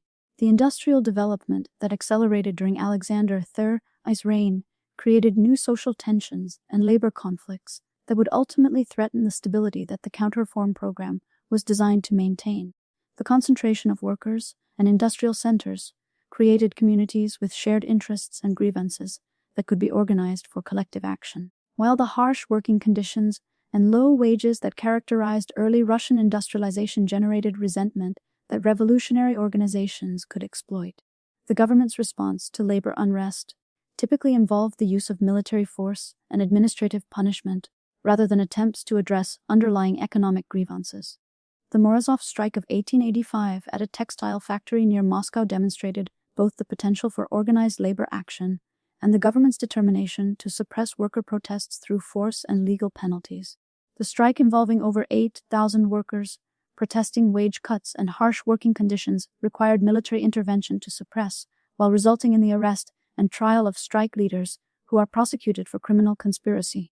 The government's response to the strike included both repressive measures against worker organizations and limited labor legislation that established minimum standards for working conditions while prohibiting the formation of independent labor unions. The death of Alexander III on November 1, 1894, at the relatively young age of 49, thrust his eldest son Nicholas onto the throne at a moment when the Russian Empire required strong, decisive leadership to navigate the mounting challenges of modernization, social unrest, and international competition. The new emperor, at 26 years of age, possessed neither the imposing physical presence nor the iron will that had characterized his father's reign. Standing 5'7" tall with a slight build, Nicholas II appeared almost fragile compared to his massive predecessor, while his gentle blue eyes and neatly trimmed beard conveyed an impression of sensitivity that would prove both a personal virtue and a political liability. His preference for quiet family life over the ceremonial demands of imperial rule reflected a temperament fundamentally unsuited to the autocratic responsibilities he had inherited. Nicholas's education had prepared him for eventual succession, but had failed to develop the political instincts and administrative skills necessary for effective governance during a period of rapid social and economic transformation. His tutors, including the conservative Konstantin Pednost, had emphasized traditional autocratic principles and orthodox religious values while providing limited exposure to the practical challenges of modern statecraft. The young emperor's diary entries from his early years on the throne revealed a man overwhelmed by the complexity of imperial administration and uncertain about how to balance competing demands from different social groups and government departments. His tendency to avoid difficult decisions and his susceptibility to the influence of the last person he had spoken with created an atmosphere of policy inconsistency that would characterize his entire reign. The emperor's marriage to Princess Alexandra of Hesse-Darmstadt in November 1894, just weeks after his accession, introduced additional complications to Russian imperial politics through the influence of a consort whose German origins and reserved personality made her unpopular with Russian society. Alexandra's conversion to Orthodox Christianity and her adoption of the name Alexandra Fedona failed to overcome the suspicions of a population that viewed her as a foreign influence on imperial policy. Her intense religiosity and belief in autocratic principles reinforced Nicholas's conservative instincts, while isolating the imperial couple from the broader occurrence of Russian intellectual and political life. The empress's later involvement with the controversial religious figure Grigory Rasputin would further damage the monarchy's reputation and credibility. The industrial expansion that had accelerated during Alexander II's reign continued under Nicholas II's rule, creating unprecedented economic growth while generating social tensions that would ultimately threaten imperial stability. Sergiewicz's continuation as finance minister ensured policy continuity and promoting industrial development through foreign investment, protective tariffs, and infrastructure construction. The completion of the Trans-Siberian Railway in 1904 represented the culmination of this development strategy, providing reliable transportation across the empire while opening vast territories for settlement and resource extraction. However, the social costs of rapid industrialization, including harsh working conditions, low wages, and urban overcrowding, created grievances that revolutionary organizations could exploit to mobilize opposition to imperial authority.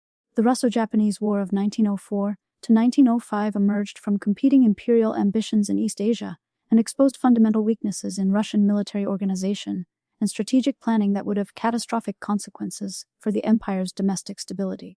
The conflict's origins lay in Russian expansion into Manchuria and Korea, territories that Japan viewed as essential for its own security and economic development. Nicholas Tito's decision to pursue an aggressive foreign policy reflected his belief that military victory would enhance imperial prestige while uniting Russian society behind the throne.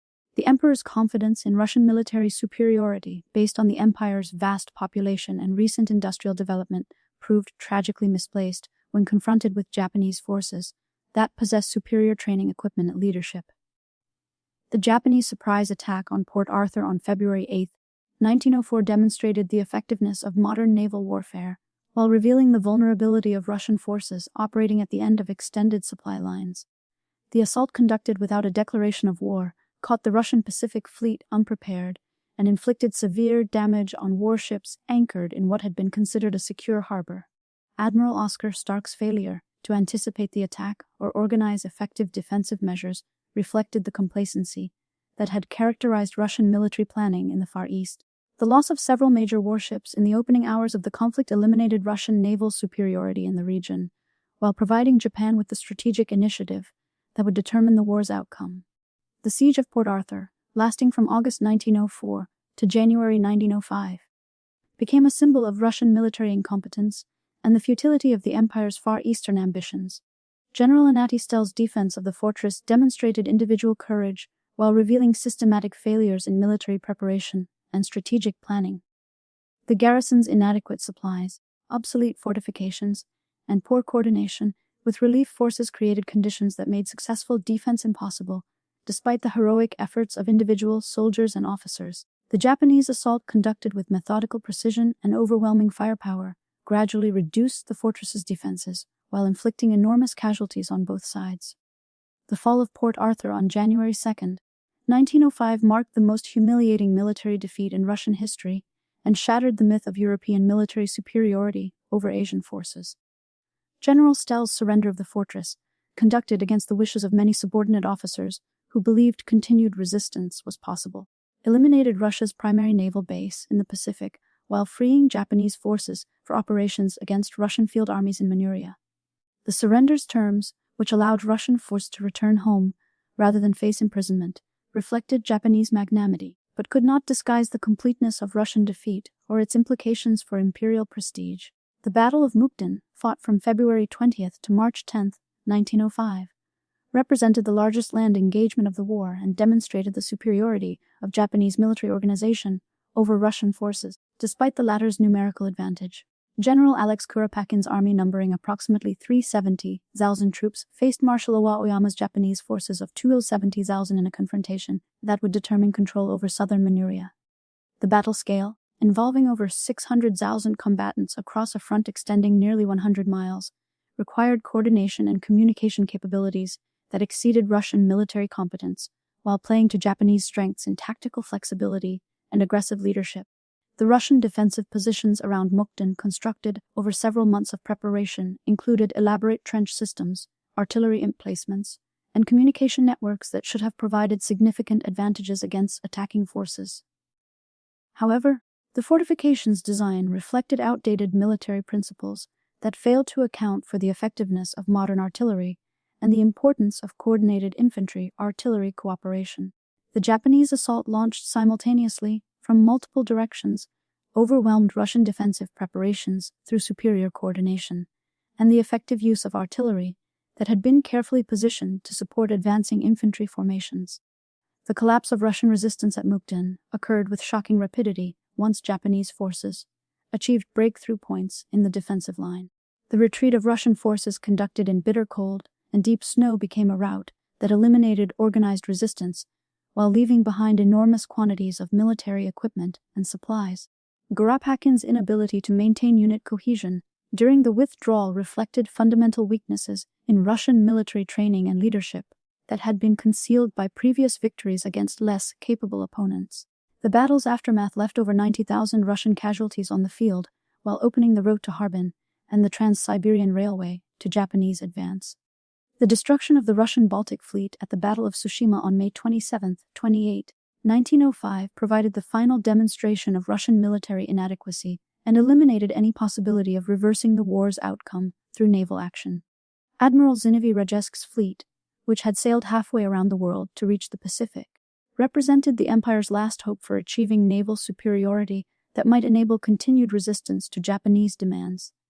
The fleet's composition, including obsolete battleships and poorly trained crews, reflected the Russian Navy's fundamental weaknesses, while the 7-month voyage had exhausted both men and machinery before the decisive engagement. Admiral Heihatiro Togo's Japanese fleet, positioned to intercept the Russian ships as they approached the Korean Strait, possessed significant advantages in speed, firepower, and tactical coordination that would prove decisive in the coming battle. The Japanese vessels, including modern battleships and cruisers built in British shipyards, represented the latest developments in naval technology. While their crews had been trained according to the most advanced tactical principles, the positioning of Japanese forces, based on accurate intelligence about Russian movements and intentions, enabled Togo to choose the time and place of engagement while maximizing his fleet advantages. The battle itself unfolded with devastating efficiency, as Japanese gunners, trained to unprecedented levels of accuracy, systematically destroyed Russian ships that proved unable to respond effectively to the concentrated firepower directed against them. The Russian flagship Kenya Subuof, bearing Admiral Rostvinsky's flag, became the focus of Japanese attention and was reduced to a burning wreck within hours of the engagement's beginning. The admiral's severe wounds, sustained early in the battle, eliminated effective Russian command and control, while individual ship captains attempted to continue fighting without coordination or strategic direction. The complete destruction of the Russian fleet, with only 3 vessels escaping to neutral ports, while the remainder was sunk or captured, marked the end of Russian naval power in the Pacific, while demonstrating the futility of continued resistance to Japanese demands. The battle's outcome, achieved with minimal Japanese losses, provided dramatic evidence of the technological and tactical superiority that modern naval forces could achieve over opponents who lacked adequate training and equipment. The capture of Admiral Rejasky and thousands of Russian sailors eliminated experienced naval personnel while providing Japan with valuable intelligence about Russian military capabilities and intentions. The domestic impact of these military disasters proved far more significant than their immediate strategic consequences, as news of repeated defeats undermined popular confidence in the imperial government while providing revolutionary organizations with opportunities to mobilize opposition to autocratic rule. The war's enormous financial costs, estimated at over 2.3 billion rubles, strained the imperial treasury while requiring increased taxation that fell disproportionately on peasant and working-class populations, already struggling with the effects of industrial transformation.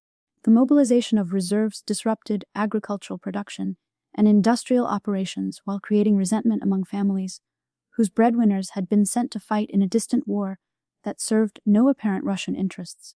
The revolution of 1905 began on January 9th with the Bloody Sunday massacre, when troops fired on peaceful demonstrators led by Father Georgy Gepon, who were marching to petition the emperor for relief from economic hardship and political oppression. The procession, numbering over 100,000 workers and their families, carried icons, portraits of the emperor, and petitions requesting improved working conditions, political representation, and an end to the unpopular war. The demonstrators' peaceful intentions and religious character made the government's violent response particularly shocking to Russian society, while the killing of hundreds of unarmed civilians shattered the traditional image of the emperor as the benevolent father of his people. Father Gepon's role in organizing the demonstration reflected the complex relationship between religious authority and political opposition that characterized Russian society during this period. The priest's background as a police informant, who had been recruited to channel worker discontent into harmless religious activities, demonstrated the government's attempts to control popular movements through infiltration and manipulation.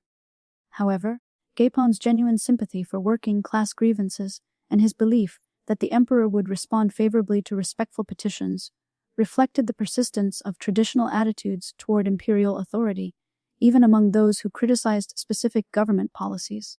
The massacre's immediate aftermath saw the spread of revolutionary activity throughout the empire as news of the government's violence against peaceful petitioners undermined the legitimacy of autocratic rule, while providing revolutionary organizations with powerful propaganda tools. Strike activity, which had been increasing steadily during the previous months, expanded dramatically as workers in major industrial centers responded to Bloody Sunday with work stoppages that paralyzed production and transportation. The strike's political character, involving demands for constitutional government and civil liberties, rather than merely economic improvements, demonstrated the transformation of working-class consciousness that had occurred during the previous decade of rapid industrialization. The Pymkin Mutiny in June 1905 revealed the extent to which revolutionary sentiment had penetrated the armed forces. Traditionally the most reliable pillar of autocratic authority, the crew's revolt against their officers, triggered by complaints about rotten meat and harsh discipline, escalated into a broader challenge to military hierarchy when the sailors took control of the battleship and sailed to Odessa, seeking popular support.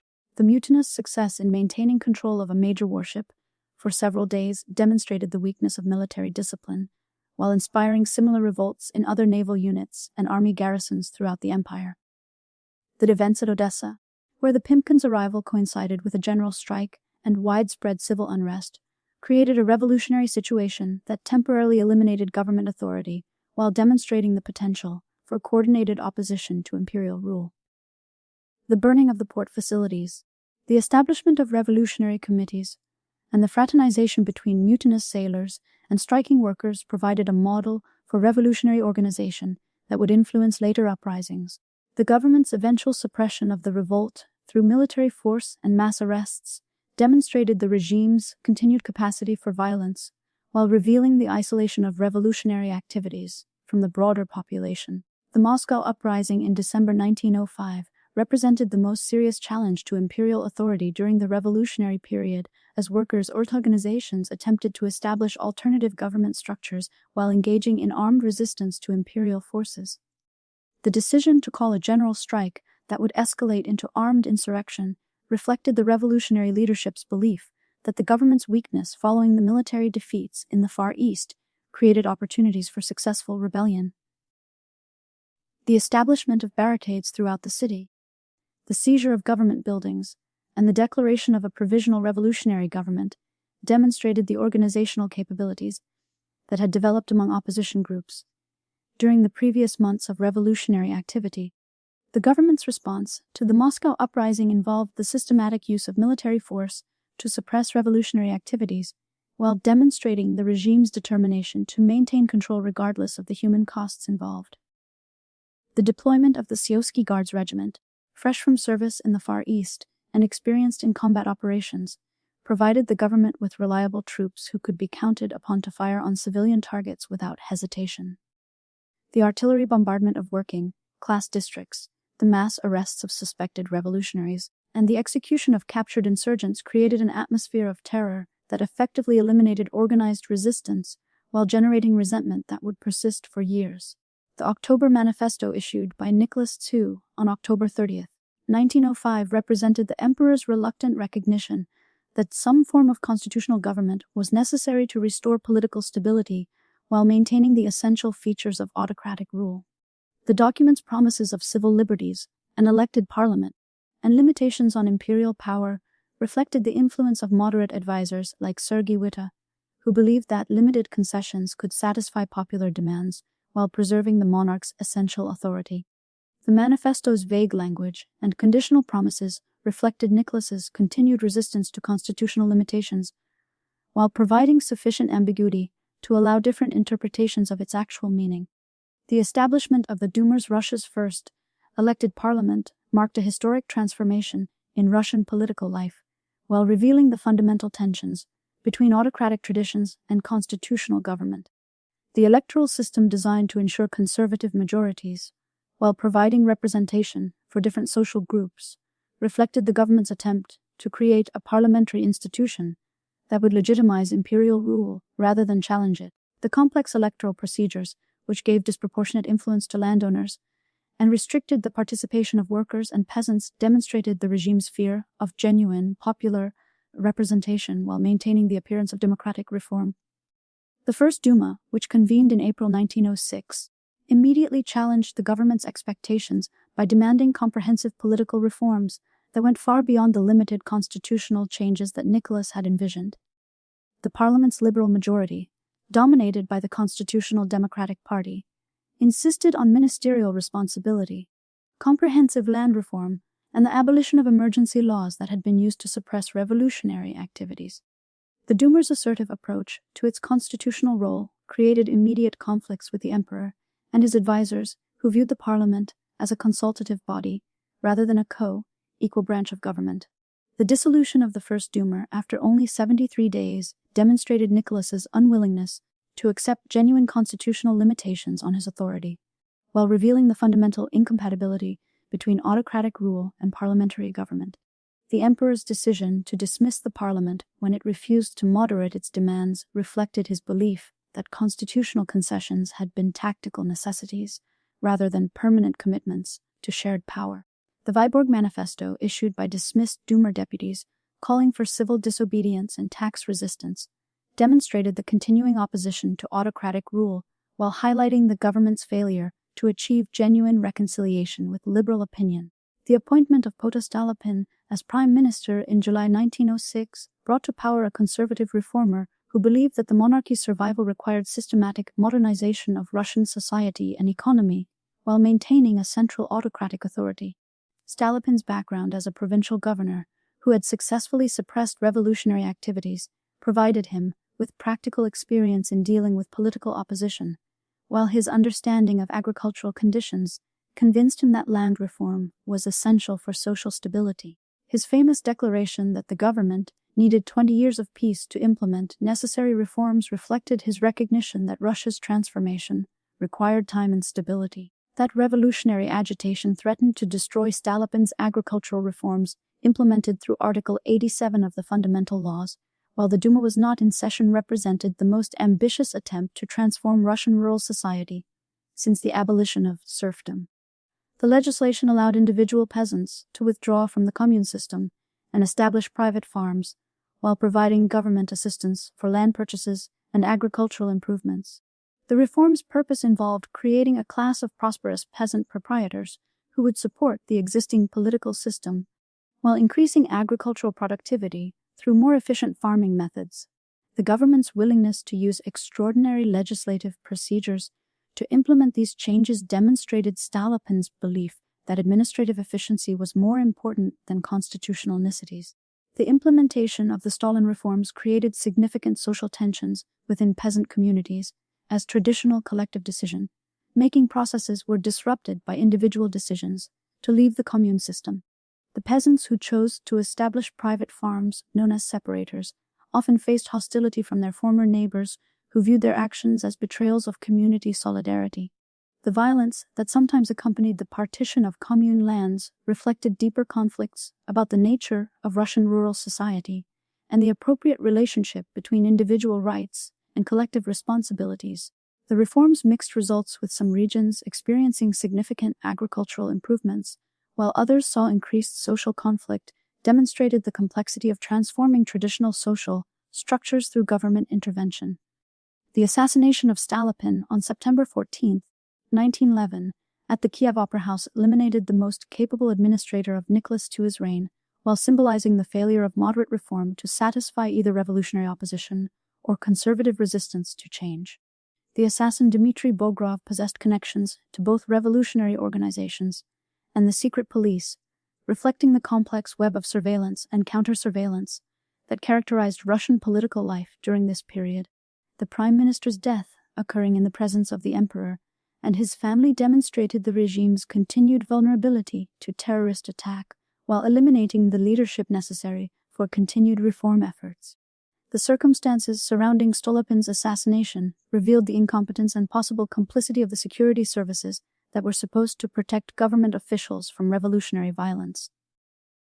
The failure to detect Bogara's weapon, despite extensive security precautions, suggested either gross negligence or deliberate sabotage by officials who opposed the Prime Minister's policies.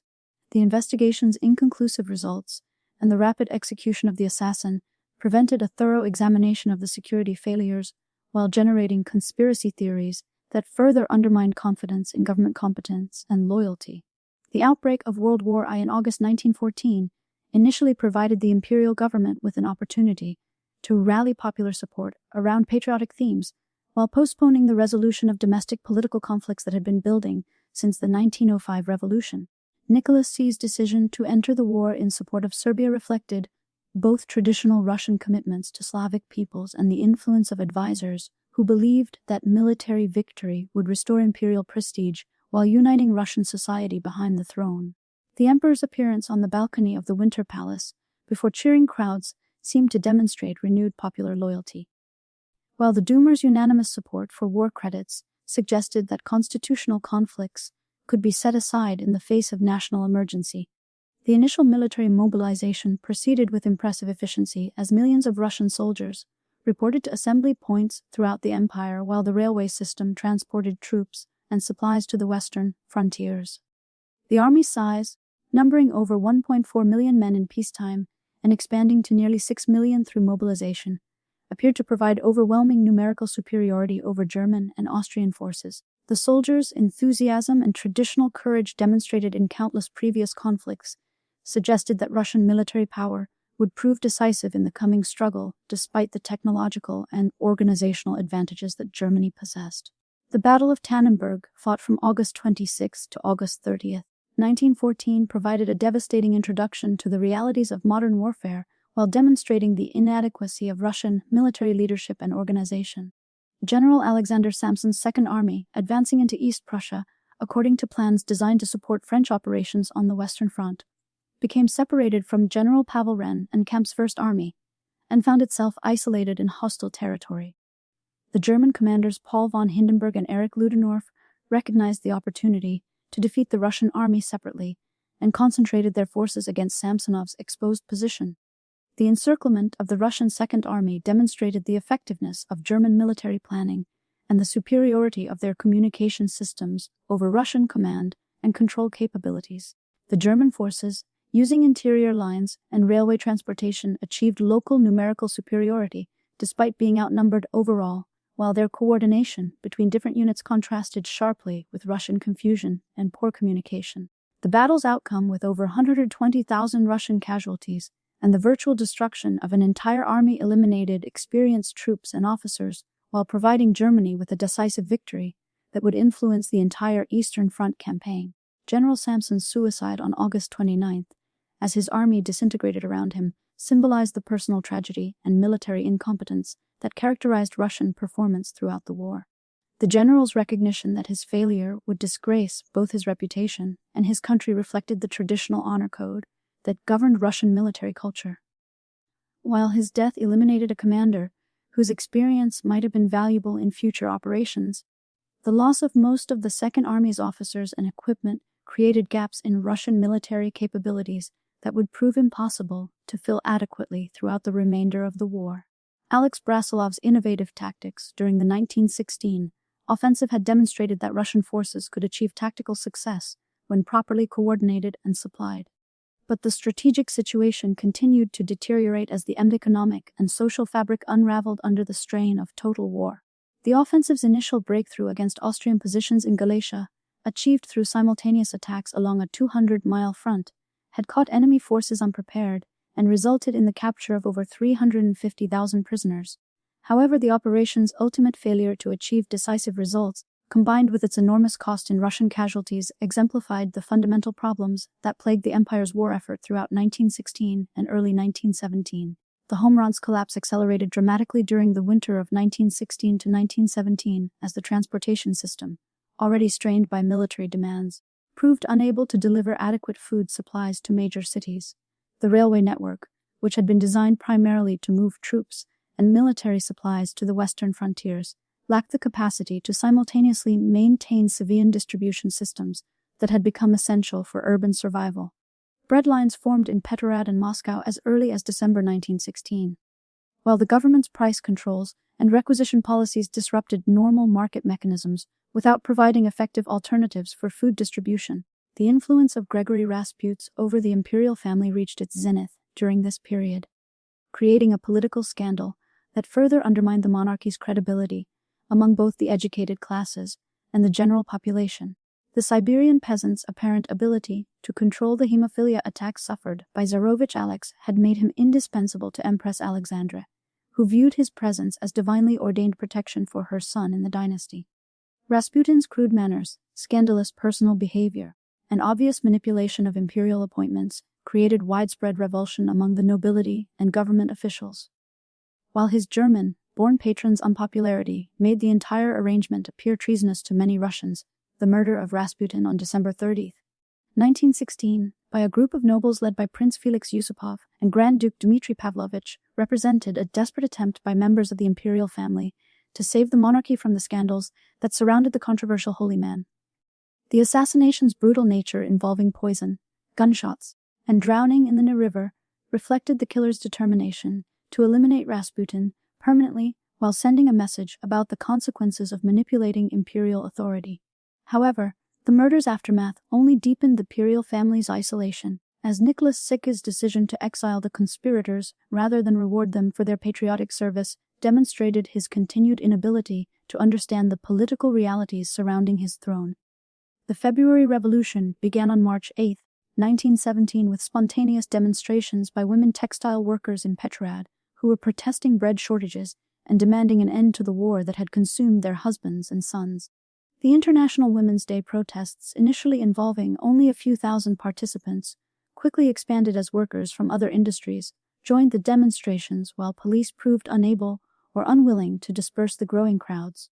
The protesters' demands evolved rapidly from economic grievances to political slogans calling for the abdication of the emperor and the establishment of a republic, reflecting the complete breakdown of popular confidence in imperial authority.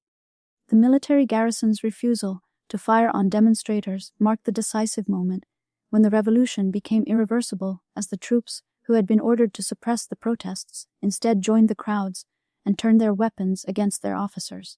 The Valensky Regiment's mutiny on March 11 triggered a cascade of military revolts throughout the capital as soldiers, many of whom were recent conscripts with little loyalty to the imperial system, recognized that the revolution offered them escape from the brutal discipline and hopeless casualties of continued warfare.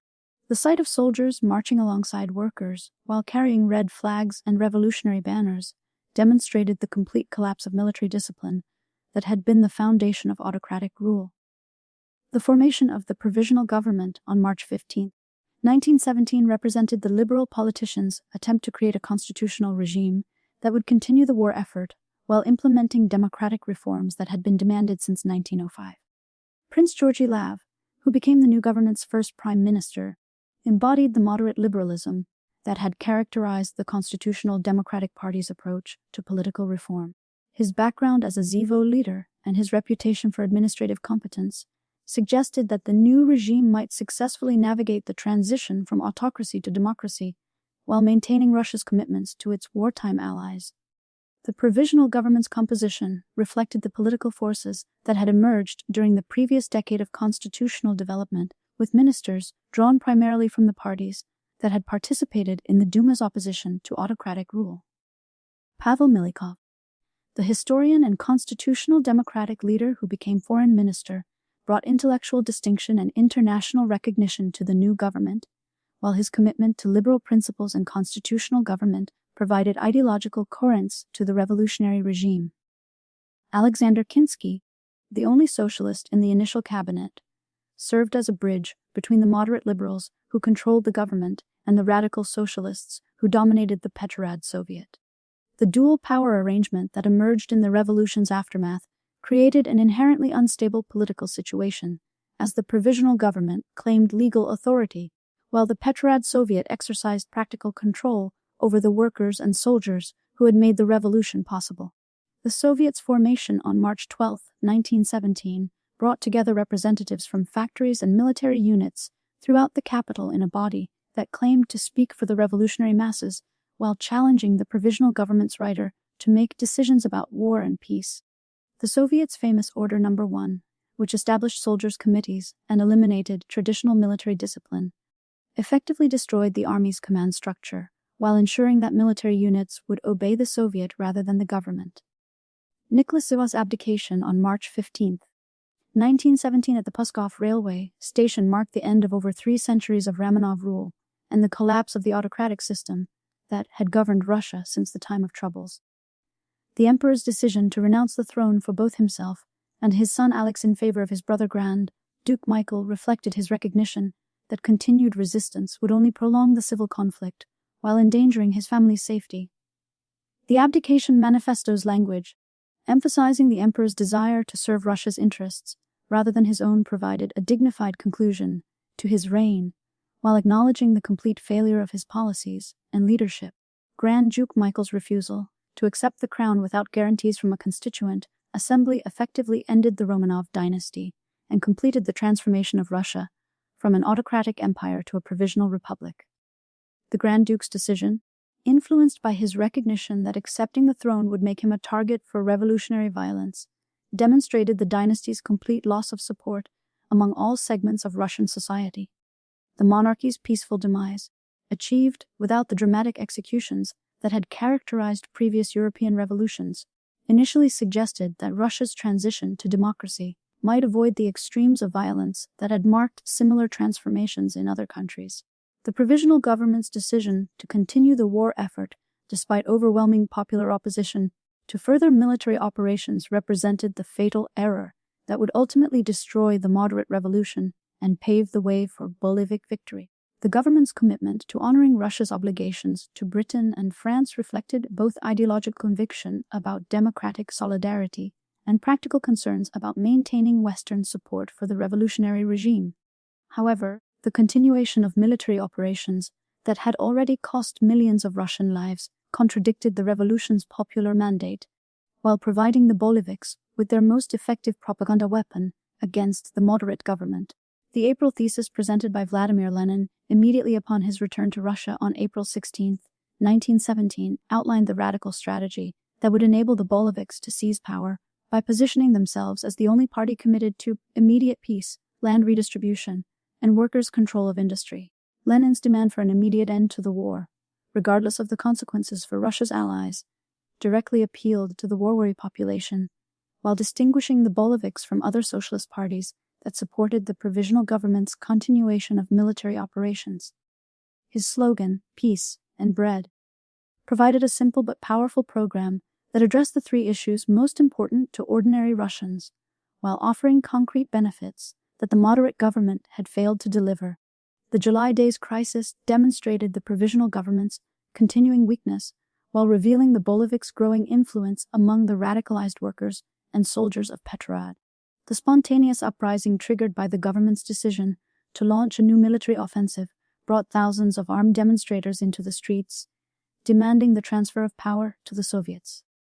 The Bolsheviks' initial hesitation to support the uprising, followed by their decision to provide leadership to the movement, reflected Lenin's tactical flexibility and his understanding that premature action might destroy the party's growing influence.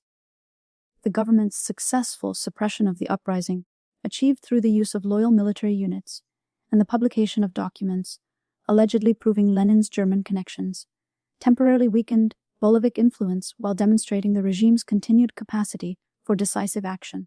Alexander Kinzig's appointment as prime minister in July 1917 represented the moderate socialists' last attempt to create a stable government that could satisfy both revolutionary demands and practical necessities of wartime administration. Kinzig's background as a lawyer and his reputation as an eloquent speaker had made him one of the revolution's most popular figures, while his membership in both the provisional government and the Soviet Executive Committee positioned him uniquely to bridge the gap between competing revolutionary factions.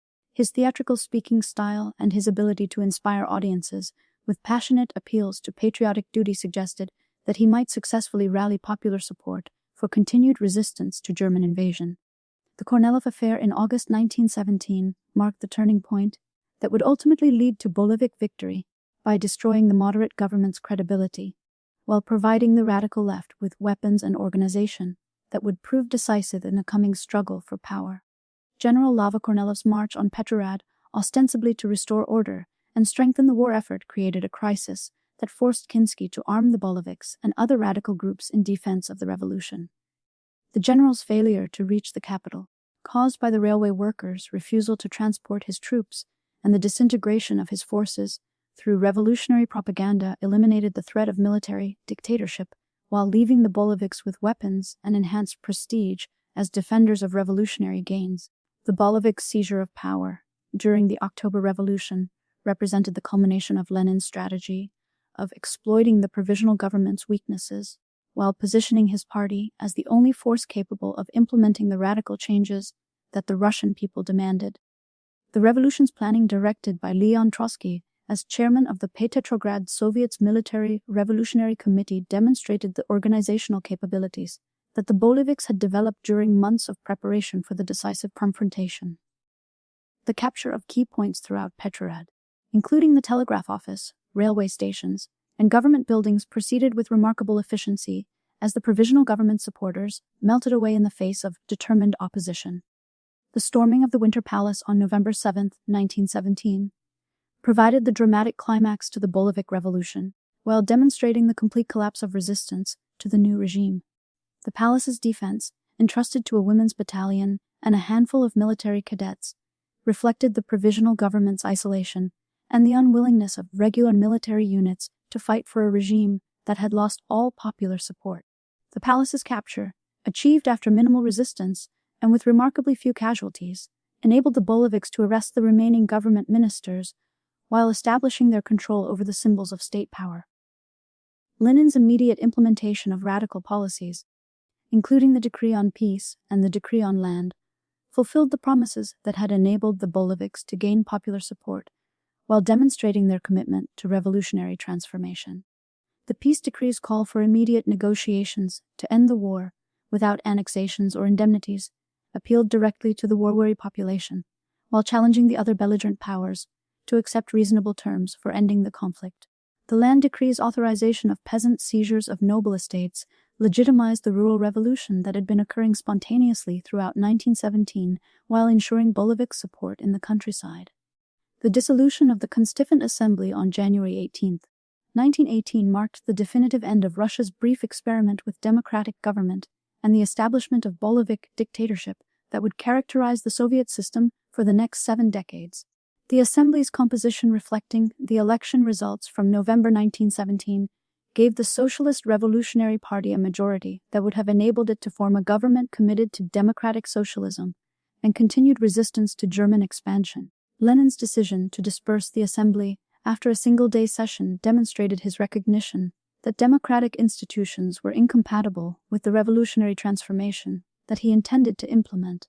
The Treaty of Brest-Litovsk, signed on March 3, 1918, represented the price that the Bolsheviks paid for ending Russian participation in World War I, while revealing the extent of German territorial ambitions in Eastern Europe. The treaty's terms involving the loss of Poland, the Baltic provinces, Finland, and Ukraine eliminated approximately 1/3 of the Russian Empire's European territory, while depriving the new Soviet state of crucial agricultural and industrial resources. Lenin's acceptance of these humiliating conditions reflected his understanding that the Bolshevik regime's survival depended on ending the war that had destroyed its predecessors.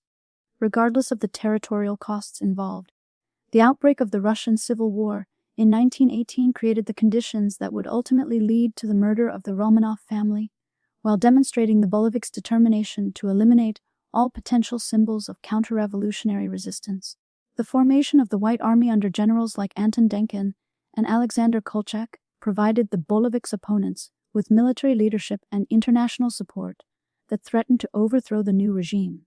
The Civil War's brutal nature, involving mass executions, forced requisitions, and the systematic destruction of entire social classes, created an atmosphere of terror that would characterize Soviet rule throughout its existence.